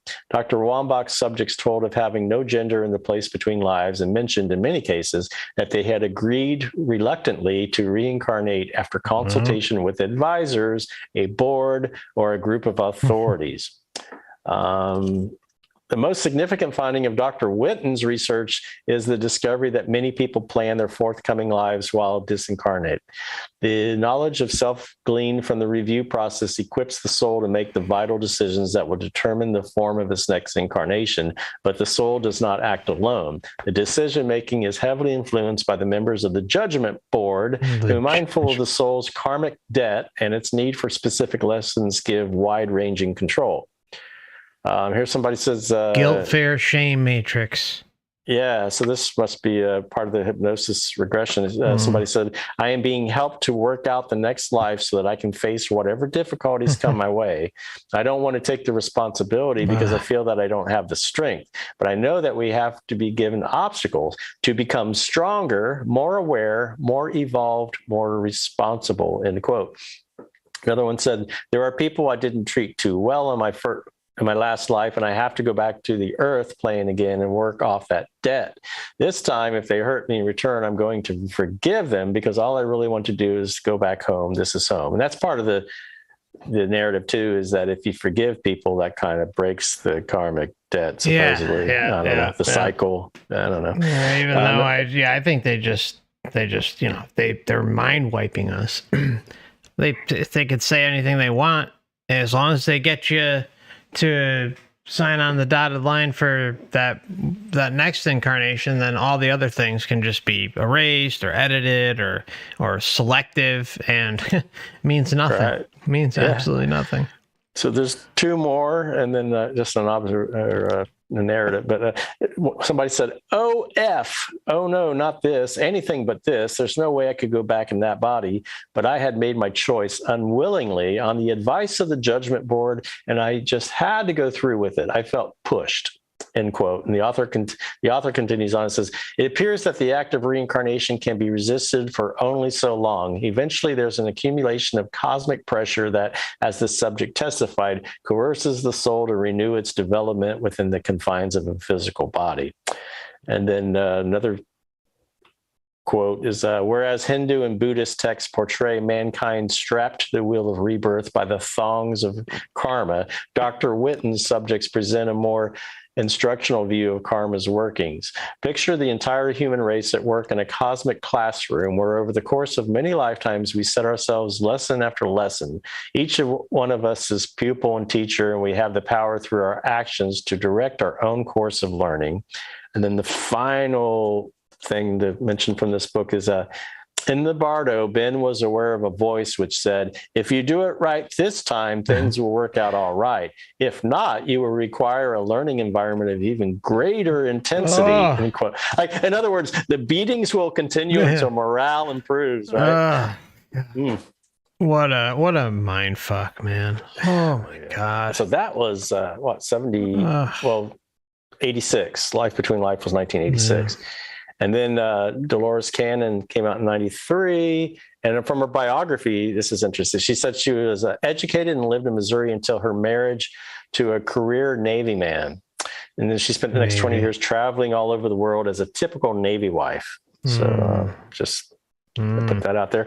So here's... Oh, okay. I think Destiny of Souls came out in 2000s, didn't it? Like early 2000s? Well, yeah, Journey of Souls was the first book in the Destiny. Came out. And what was that, 80s, you said? And he had a third one about, I can't remember what it was called, but I never got into that one so much. But yeah, so in Dolores' book, she talks about the death experience, and she's putting people under hypnosis.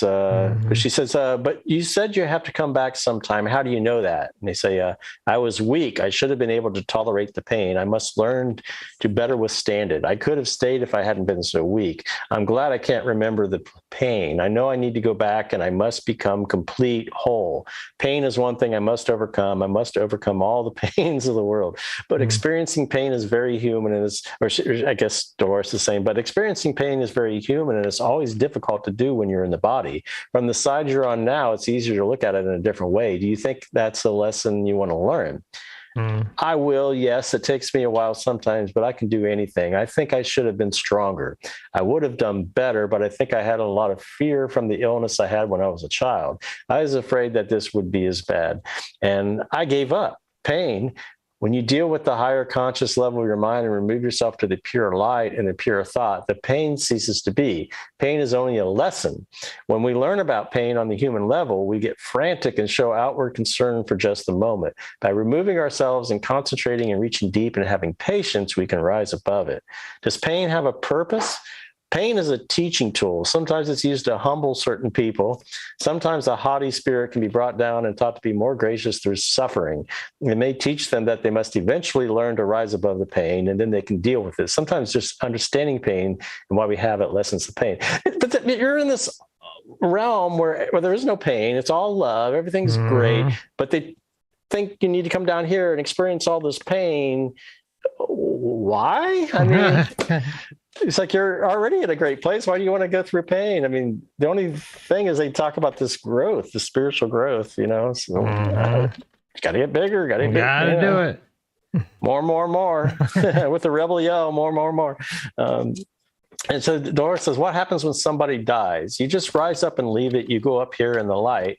What do you do when you're there? Perfect all things. What do you do? Where do you go if you have to go away from the light? Back to earth. So then Dolores says, that makes a lot of sense. One of the biggest fears people have is that they are so afraid of dying. The person says, that's not so bad. That's the easiest thing I'll ever do. It's like the end of all confusion until you start all over again, and then it's more confusion. Then why do people keep coming back?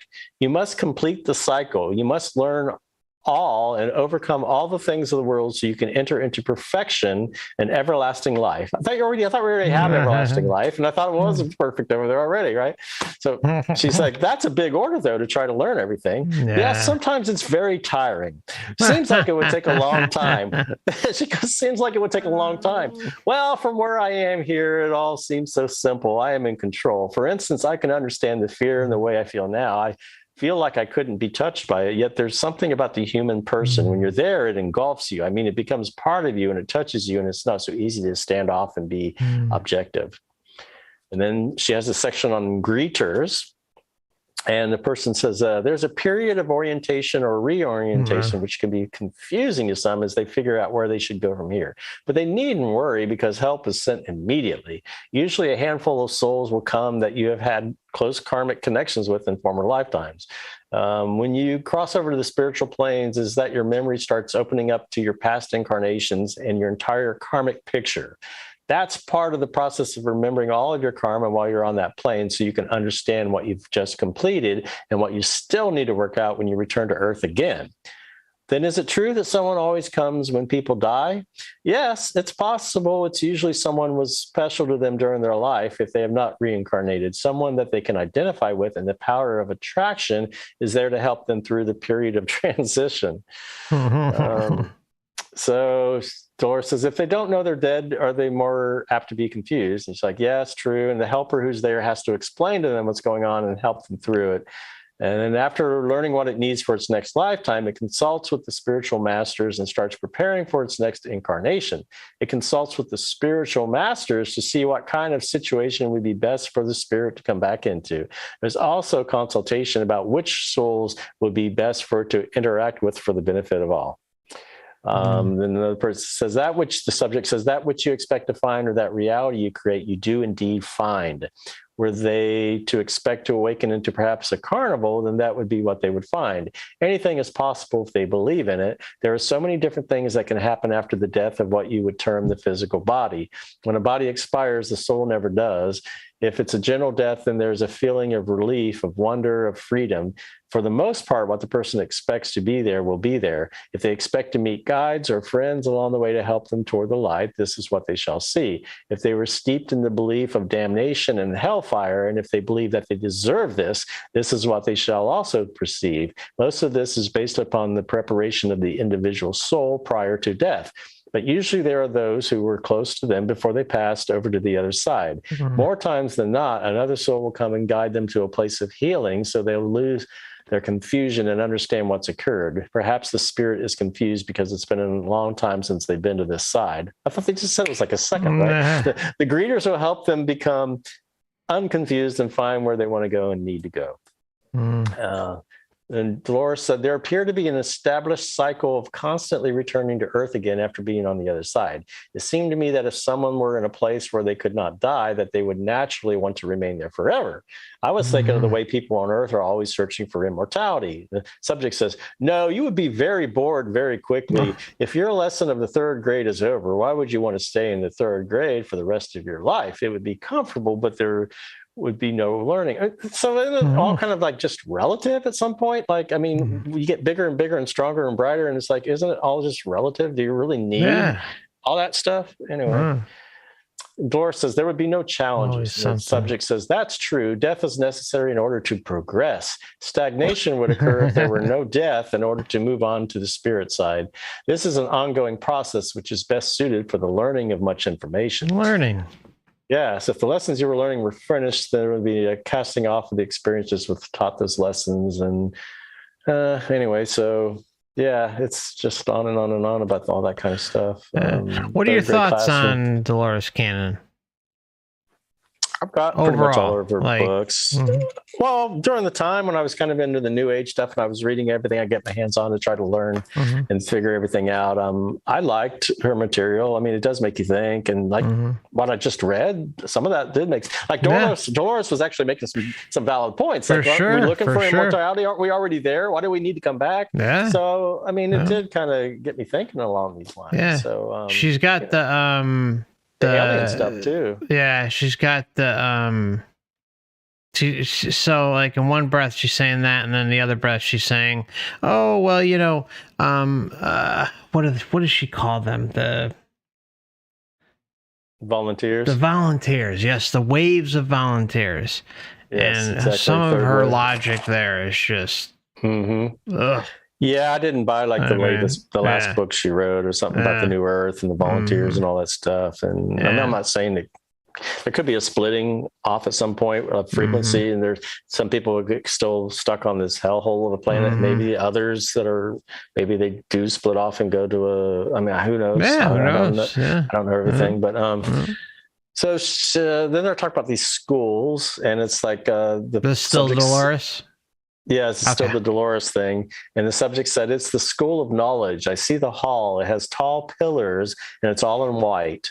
Real light. How do I explain it? The light comes from within and without, from everything, and just shines. Do you mean like sunlight? Not that bright, but more lasting. It's very peaceful, very restful, very calm. It's a very nice place to be. Where's the school of knowledge? It's just here. It's on a different vibration from the existence known as Earth. It's on a separate plane of existence.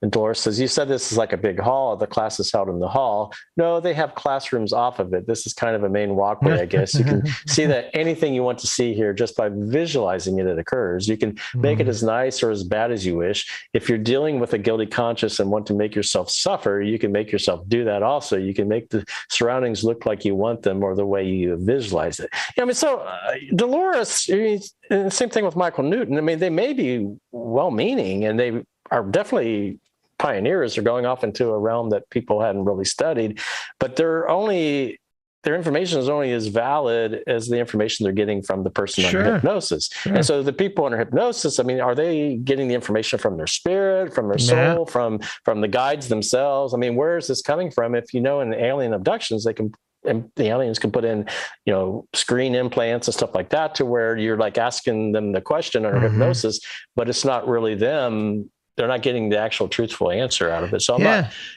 So Dolores, and I know Newton admitted, I think in his last book, or I know he admitted it in Destiny of Souls, that he had a spirit guide helping him. I mean, so to help him write the book and this and that. I mean, like, it's like, really, but I mean, again, it's all about those patterns. You see the patterns there, and a lot of them. Yeah. So they put out this wealth of information, and it's like, even if it's not, like, maybe they were duped, maybe they weren't, but I mean, at some point, at least that's information. And even if it's false or misleading or whatever, misinformation, you can still use it to kind of look beyond what they weren't able to see. Or maybe the publisher wouldn't even let them say what they wanted to say. Who knows? I mean, I heard someone mention, I think it was Eckhart Tolle. Yeah, I think he said that someone before. Yeah, and like he was going to talk about something with Lush and reincarnation or something along the. I kind of forgot now. I when we talked, I think Monroe even too was not allowed to say anything. It makes sense, right? I mean, the whole thing with Monroe just dropping the whole Lush bomb is big enough. And that's like, what the heck beyond that wouldn't they let him talk about? Yeah, very, very strange.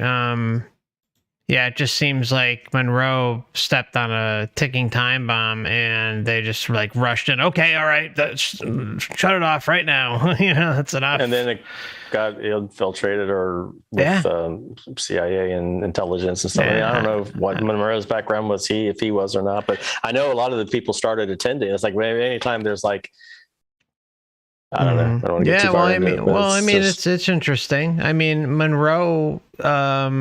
I mean, it may seem that he was onto something if all of a sudden all these people were wanting to study it and not, who knows. I think it's interesting because his career before he opened up the institute and started getting a research team behind him, he had he basically was I think from what I recall, like in control of a bunch of radio stations or doing actually, now that I remember it, he was doing, he was trying to develop programming for radio stations that would be more hypnotic, draw more people in. So, I mean, that was, that's pretty red flaggish. That's intelligence type shit right there.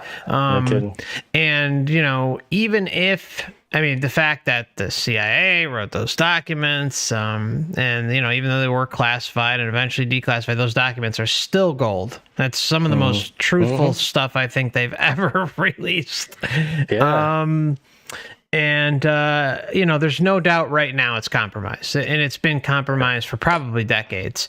But the question is, was it compromised from the beginning? I mean, we still got that information out of him, but I mean, it seemed to really rattle his cage at least from an outside perspective, from what he described it. We can revisit it when we do the OBEs. So we're going to get into all that stuff. We don't want to drone off too much. I don't get too far. This is going to be long enough. It's like, I'm the taskmaster. I got to keep this thank you, on Wayne. pace. Thank you. Thank you, Sensei. So Dolores says, who is teaching you? And the subject says the masters. Each class has several. They teach you to study oneself.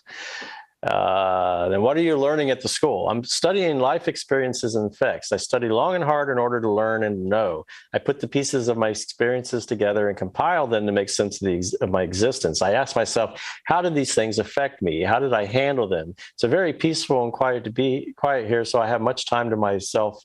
Solitude.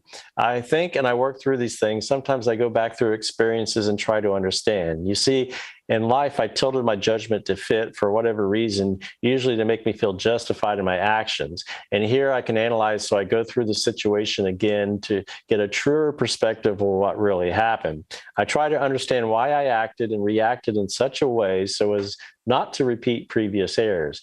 We amass great knowledge here of lessons to be learned, karma to be dealt with. We learn many things about dealing with human nature and about the problems I had to face, also the problems I will be facing and the decisions to be made about that. And through this, I will learn to grow and expand. Will you face these problems while you're there?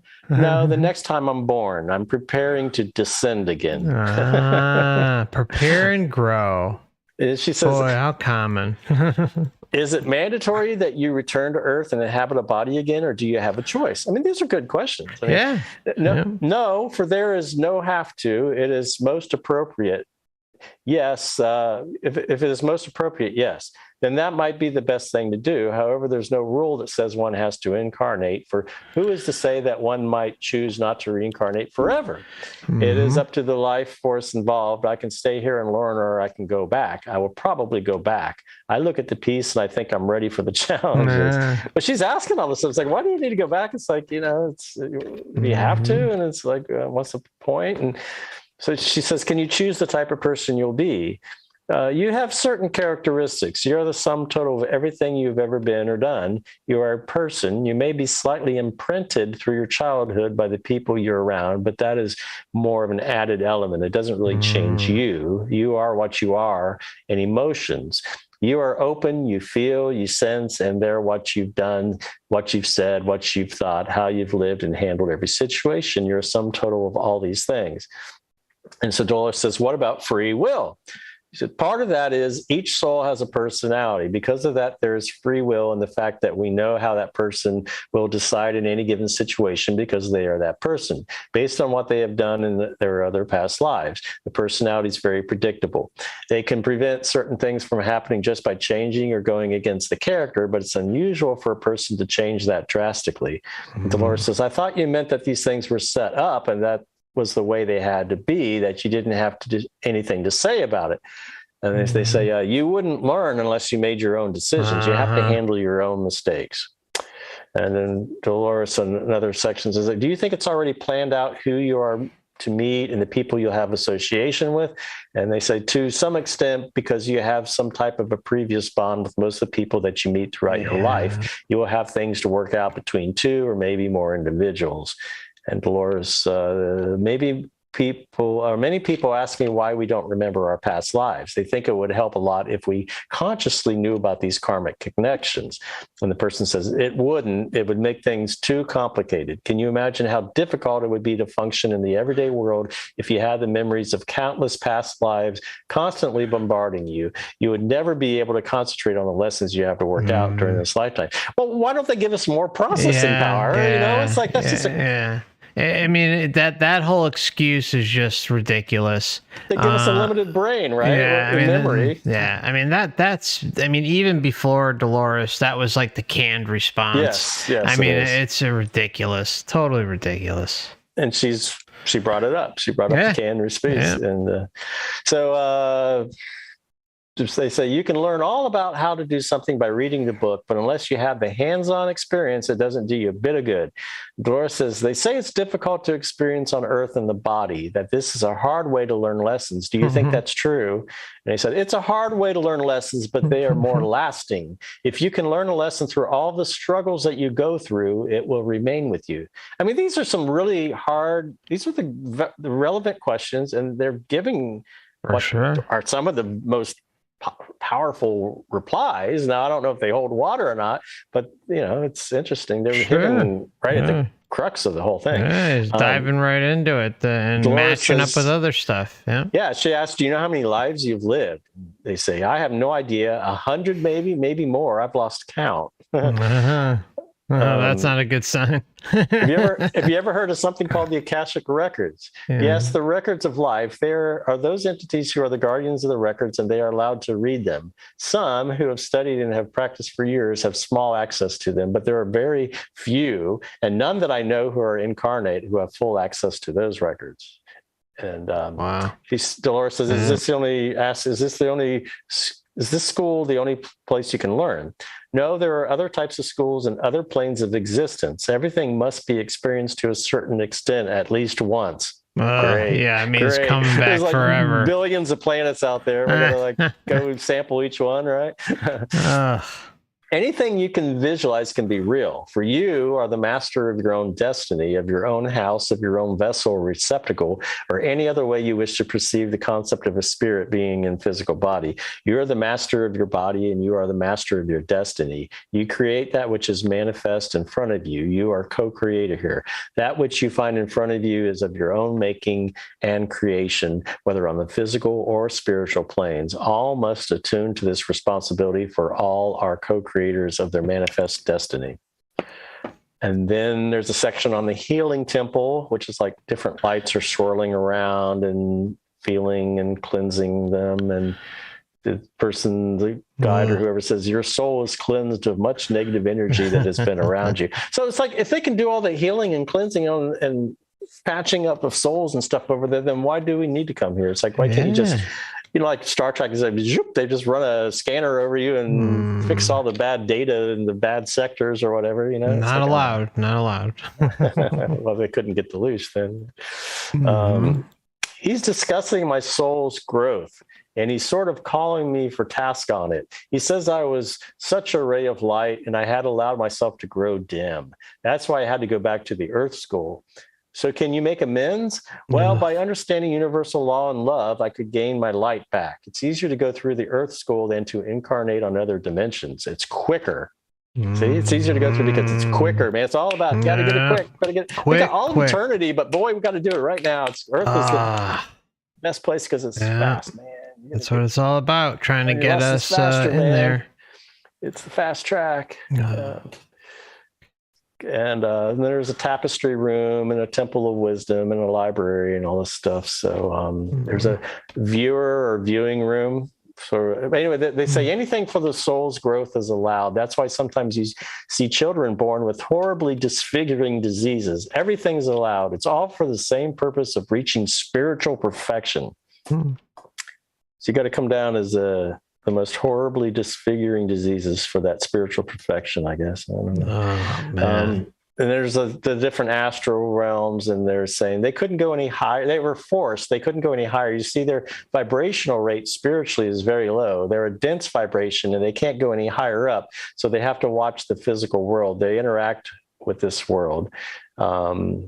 When it's time for them to reincarnate again, we do process them. He says they all go to the computer room, which is an area where they can be reevaluated.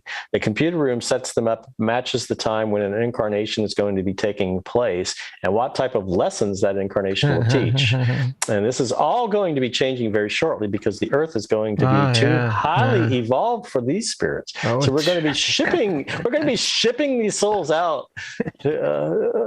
It's like, okay, you had your chance here. Next boat is going to Arcturus, That's actually in the book. I'm not just saying that. Then there's this beautiful, it continues on. The person says, there's this beautiful jewel-like city where the Temple of Wisdom is located. There are mountains surrounding it where some of the people that are upper astral entities live, but they come into the temple. They're souls that like that sense of comfort of home life and family life. He says many very evolved souls like this type of life. This is why they have their little villa houses on the slopes of the mountains. It's beautiful. He says that you have to advance to a certain level to get to like the upper realms. But he says the upper astral is where you want to go when you come over here. He says this is the place. It's just so gorgeous. The mid astral, it's important. That's where a majority of the souls come to. They're neither good nor bad. They're not degenerate. They just want to see their family and their friends, and they need time. But when it's time for them to go up to the computer room, when it's time to go up to the computer room, it's time for them to go. Does everyone go to the computer room eventually? Oh yes. Oh yes, they all go. This is the processing room. But he says the lower entities have only a few more years to incarnate through all this negativity. He can't show me the computer room. It's a processing room where basically only the spirit guardians are allowed. That is the processing room where souls are lined up and matched with the appropriate bodies for them to incarnate into. He says, much of the pain and suffering of the people that have died of famine in Ethiopia and such things as that has been caused by past lifetimes of complete indulgence. He said these lives are being processed into higher spiritual energy for them. Then they're put in, Dolores asks, then they're put into a life where they wouldn't live for very long, just long enough to repay some of those indulgences. And the person says to suffer, to teach them that they have to grow spiritually. He says, we go beyond the upper astral and we go into spiritual rejuvenation and learning to be a universal spirit. Then we're not just tied to the astral areas of the earth. He says, each lifetime teaches you a different quality that you need to learn in your quest for perfection. You don't just have several lifetimes. Some people go for 3, 4, 5, 600. He says some of the advanced souls can do it in maybe 10 lives, but the average number is about 120. Sounds awesome. And it says the ultimate goal is to be one with God. You need not live any lives at all if you so desire. It's not necessary to incarnate. It's simply more efficient. And Doris says, more efficient for what? And it's like, well, for you, for your time, for your learning experiences. It's more complete learning to incarnate than to remain spiritual. These are shortcuts, if you will, to the ultimate destination. And what is the ultimate goal? To be one with God, to join with God again and reach perfection. Then you don't have to come back anymore. If we didn't incarnate, how would we reach God? Through other methods, through helping, assisting incarnated beings, through being a guide, a teacher, a helper, a friend on the spirit planes. There are many different methods. So they're going to recruit you to become one of the guides, right? It's so that's the ultimate goal. I mean, that's kind of my findings with it all. It's like, if you go through all this bullshit and then eventually you're kind of at the end of the line, they're like, it's time for you to be promoted. You can join our arconic crowd underneath the veil. Come on in, welcome. And then they think that they're actually doing something. And then if you reach the tippy top of the roller coaster, then it's like you can see everything and you know everything. It's like, well, what do I do now? Well, it's time to go back down and do all over again. The horrors, Wayne, the horrors. You go through the roller coaster ride and you're like being tossed and turned. It's horrifying. But then when you're done, it's like, let's go again. So she asks, what's the purpose of reincarnation? To correct what you did in the past?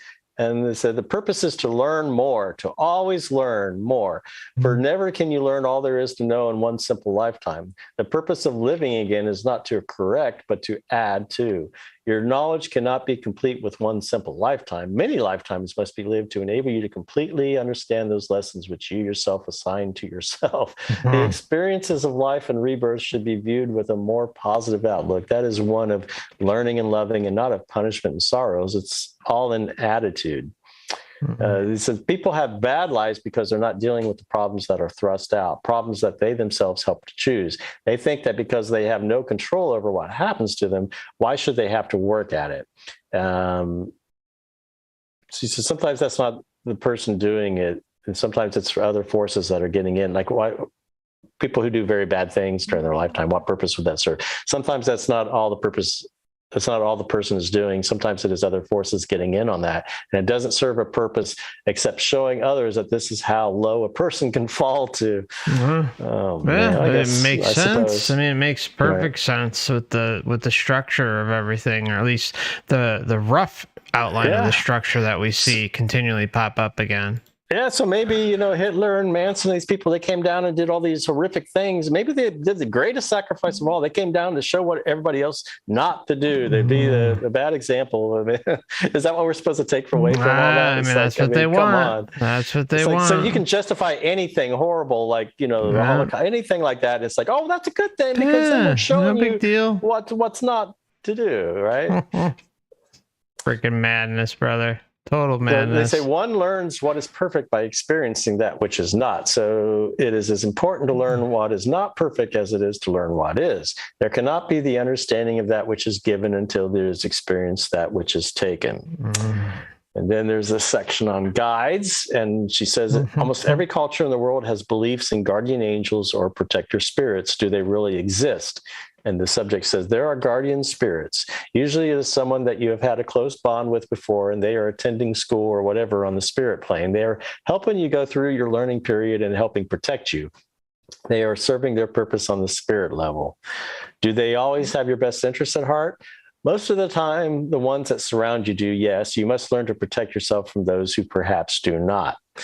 Dolores says, but humans, they can be, he goes, but humans, they can be fooled. We are not perfect. Otherwise, we would no longer enter the body. How can we know if it's our guide that is trying to influence us and not be fooled? And it's a good question. The subject says, if it is from your guide, it will feel very right. He will never make you do anything. He will only suggest. If he won't make you do it, he'll just suggest you do it. Right? Yeah. If force is involved, it is definitely not a positive entity, because then your free will is overridden. You make conscious decisions and are not being told to do this or that, for this is a human endeavor as well. The guides do not run the show from the sidelines, as some seem to think. They have their part to play, and you have yours. It is a mutual consensus agreement, a partnership between spiritual and physical. They do their work, and you do yours. Yeah, without knowing shit. Right. Dolores asks, is there a difference between a guide, a counselor, and a spirit? I have heard these terms used at different times. The answer is the guides are spirits. A counselor is of a higher order than a guide. A counselor has much more knowledge and experience from which to draw. Dolores says, what if they decide they want to wait or they don't want to go in right at that time?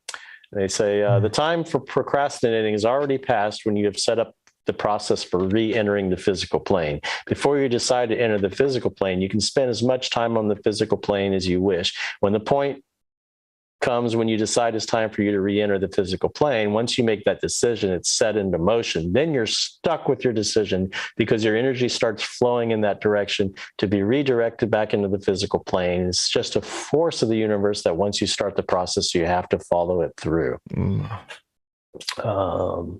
they talk about the God concept, who or what makes this allowance, and okay, well, let's backtrack. One of the major things in the next stage of human development is to realize that everyone is in charge of their own fate, that what they desire to come to pass is what comes to pass.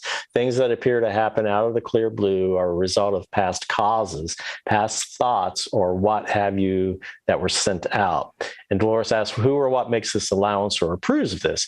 This is done by the councils who govern the universes. Each universe has a central counselor, and then there are local councils. So they say we are merely given personalization. We are merely pieces.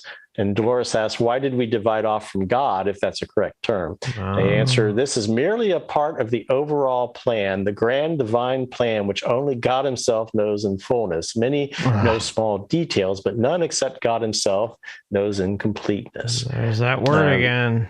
It says, first of all, God is not separate from us. He is intimately joined with us. Perhaps it would clarify to understand the blood system in the human body, which is made up of individual cells or aspects. The system itself could not be whole without the individual hemoglobins and so forth. However, each hemoglobin is not complete without being in the system.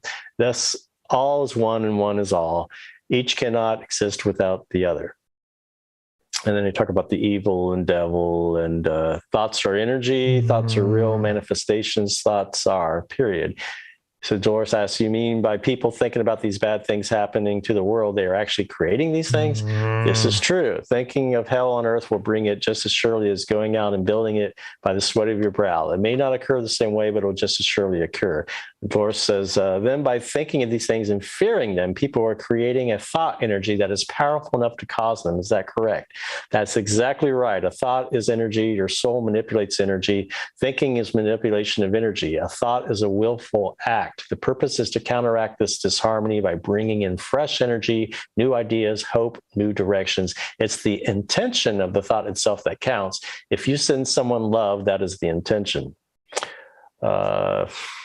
Talk about the imagination. It comes from the imagination. It was conjured, and so of the devil, I guess. It came from the imagination. It was conjured, and so roams the world, devouring innocent babes, debauching, raping, pillaging. This is evil incarnate.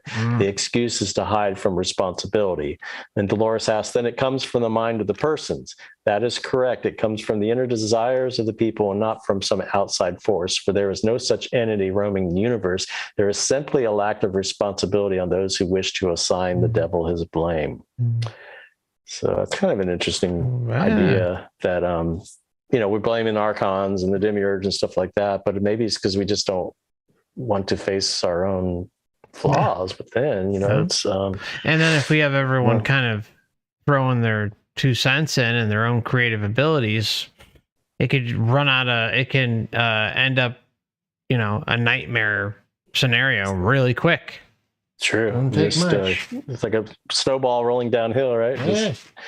And then they mentioned about the white light can be used to exercise, and it's very effective. Like you can exercise psychic vampires and stuff like that, and you can use white light to protect, I guess. And then there's planning and preparation. Dolores says, many people just want to go right back into a life again and don't want to learn anything. That is true. There are some unfortunate souls that insist on keeping themselves chained to the wheel of karma, but the more development you go through when you are on this side, the more it can liberate you from past causes. Man, that's like a complete flip. It's like, if you don't want to progress, like you want to stay somewhere to not come to earth, and all of a sudden they're saying that you're chained to the wheel of karma, you're not progressing. But by coming here, you can liberate yourself, you can free yourself. That's a very interesting flip there. Wow, never thought about it that way. And then they have a section on karma. It's just one of the universal laws, because there's no way you can escape from the karma. You have to pay it back. And they say it's being worked out all the time. Just the act of breathing works out karma. Regardless of what you do, you're always working out past karma and creating future karma. This is the cycle of life. Oh, here's this interesting one. So when you reach the higher levels of karma, you no longer have to go through physical lifetimes to work it out. You can do it on the spiritual plane. It says it's not to be considered a prison. It's just a natural cycle. You can grow and develop, become your own ultimate self. Dolores says, many people say they just don't want to have to come back and do it again. And they say they are still immature. They have much growing to do in their grand cycle. Dolores says, I think most of the time people think of karma as if they have hurt someone in the past, then they have to pay for it now. And they say that's an immature view. That is only an aspect of it. To liken it to your life cycle. When you are a child, you think of punishment as always being bad because you did something you're not supposed to do. Later, you realize it was helping you, teach you what you should do to be able to survive and live well. Later on, when things good or bad happen to you, you realize it's because of a mistake you made in the past, and you are now living through the consequences of your mistake, or because it's a mistake someone else has made. But but they're telling us they're planning all this stuff out, right? So are you really causing it because you made bad decisions, or was it all pre-planned anyway? Yeah. It's just contradictions sometimes. Yeah, left and right. Yeah. I mean, it's we got their hand caught in the cookie jar. They're fucked with it. They talk about NDEs and the light as a barrier. And Dolores says people have near-death experiences, and they sometimes describe the same scenes.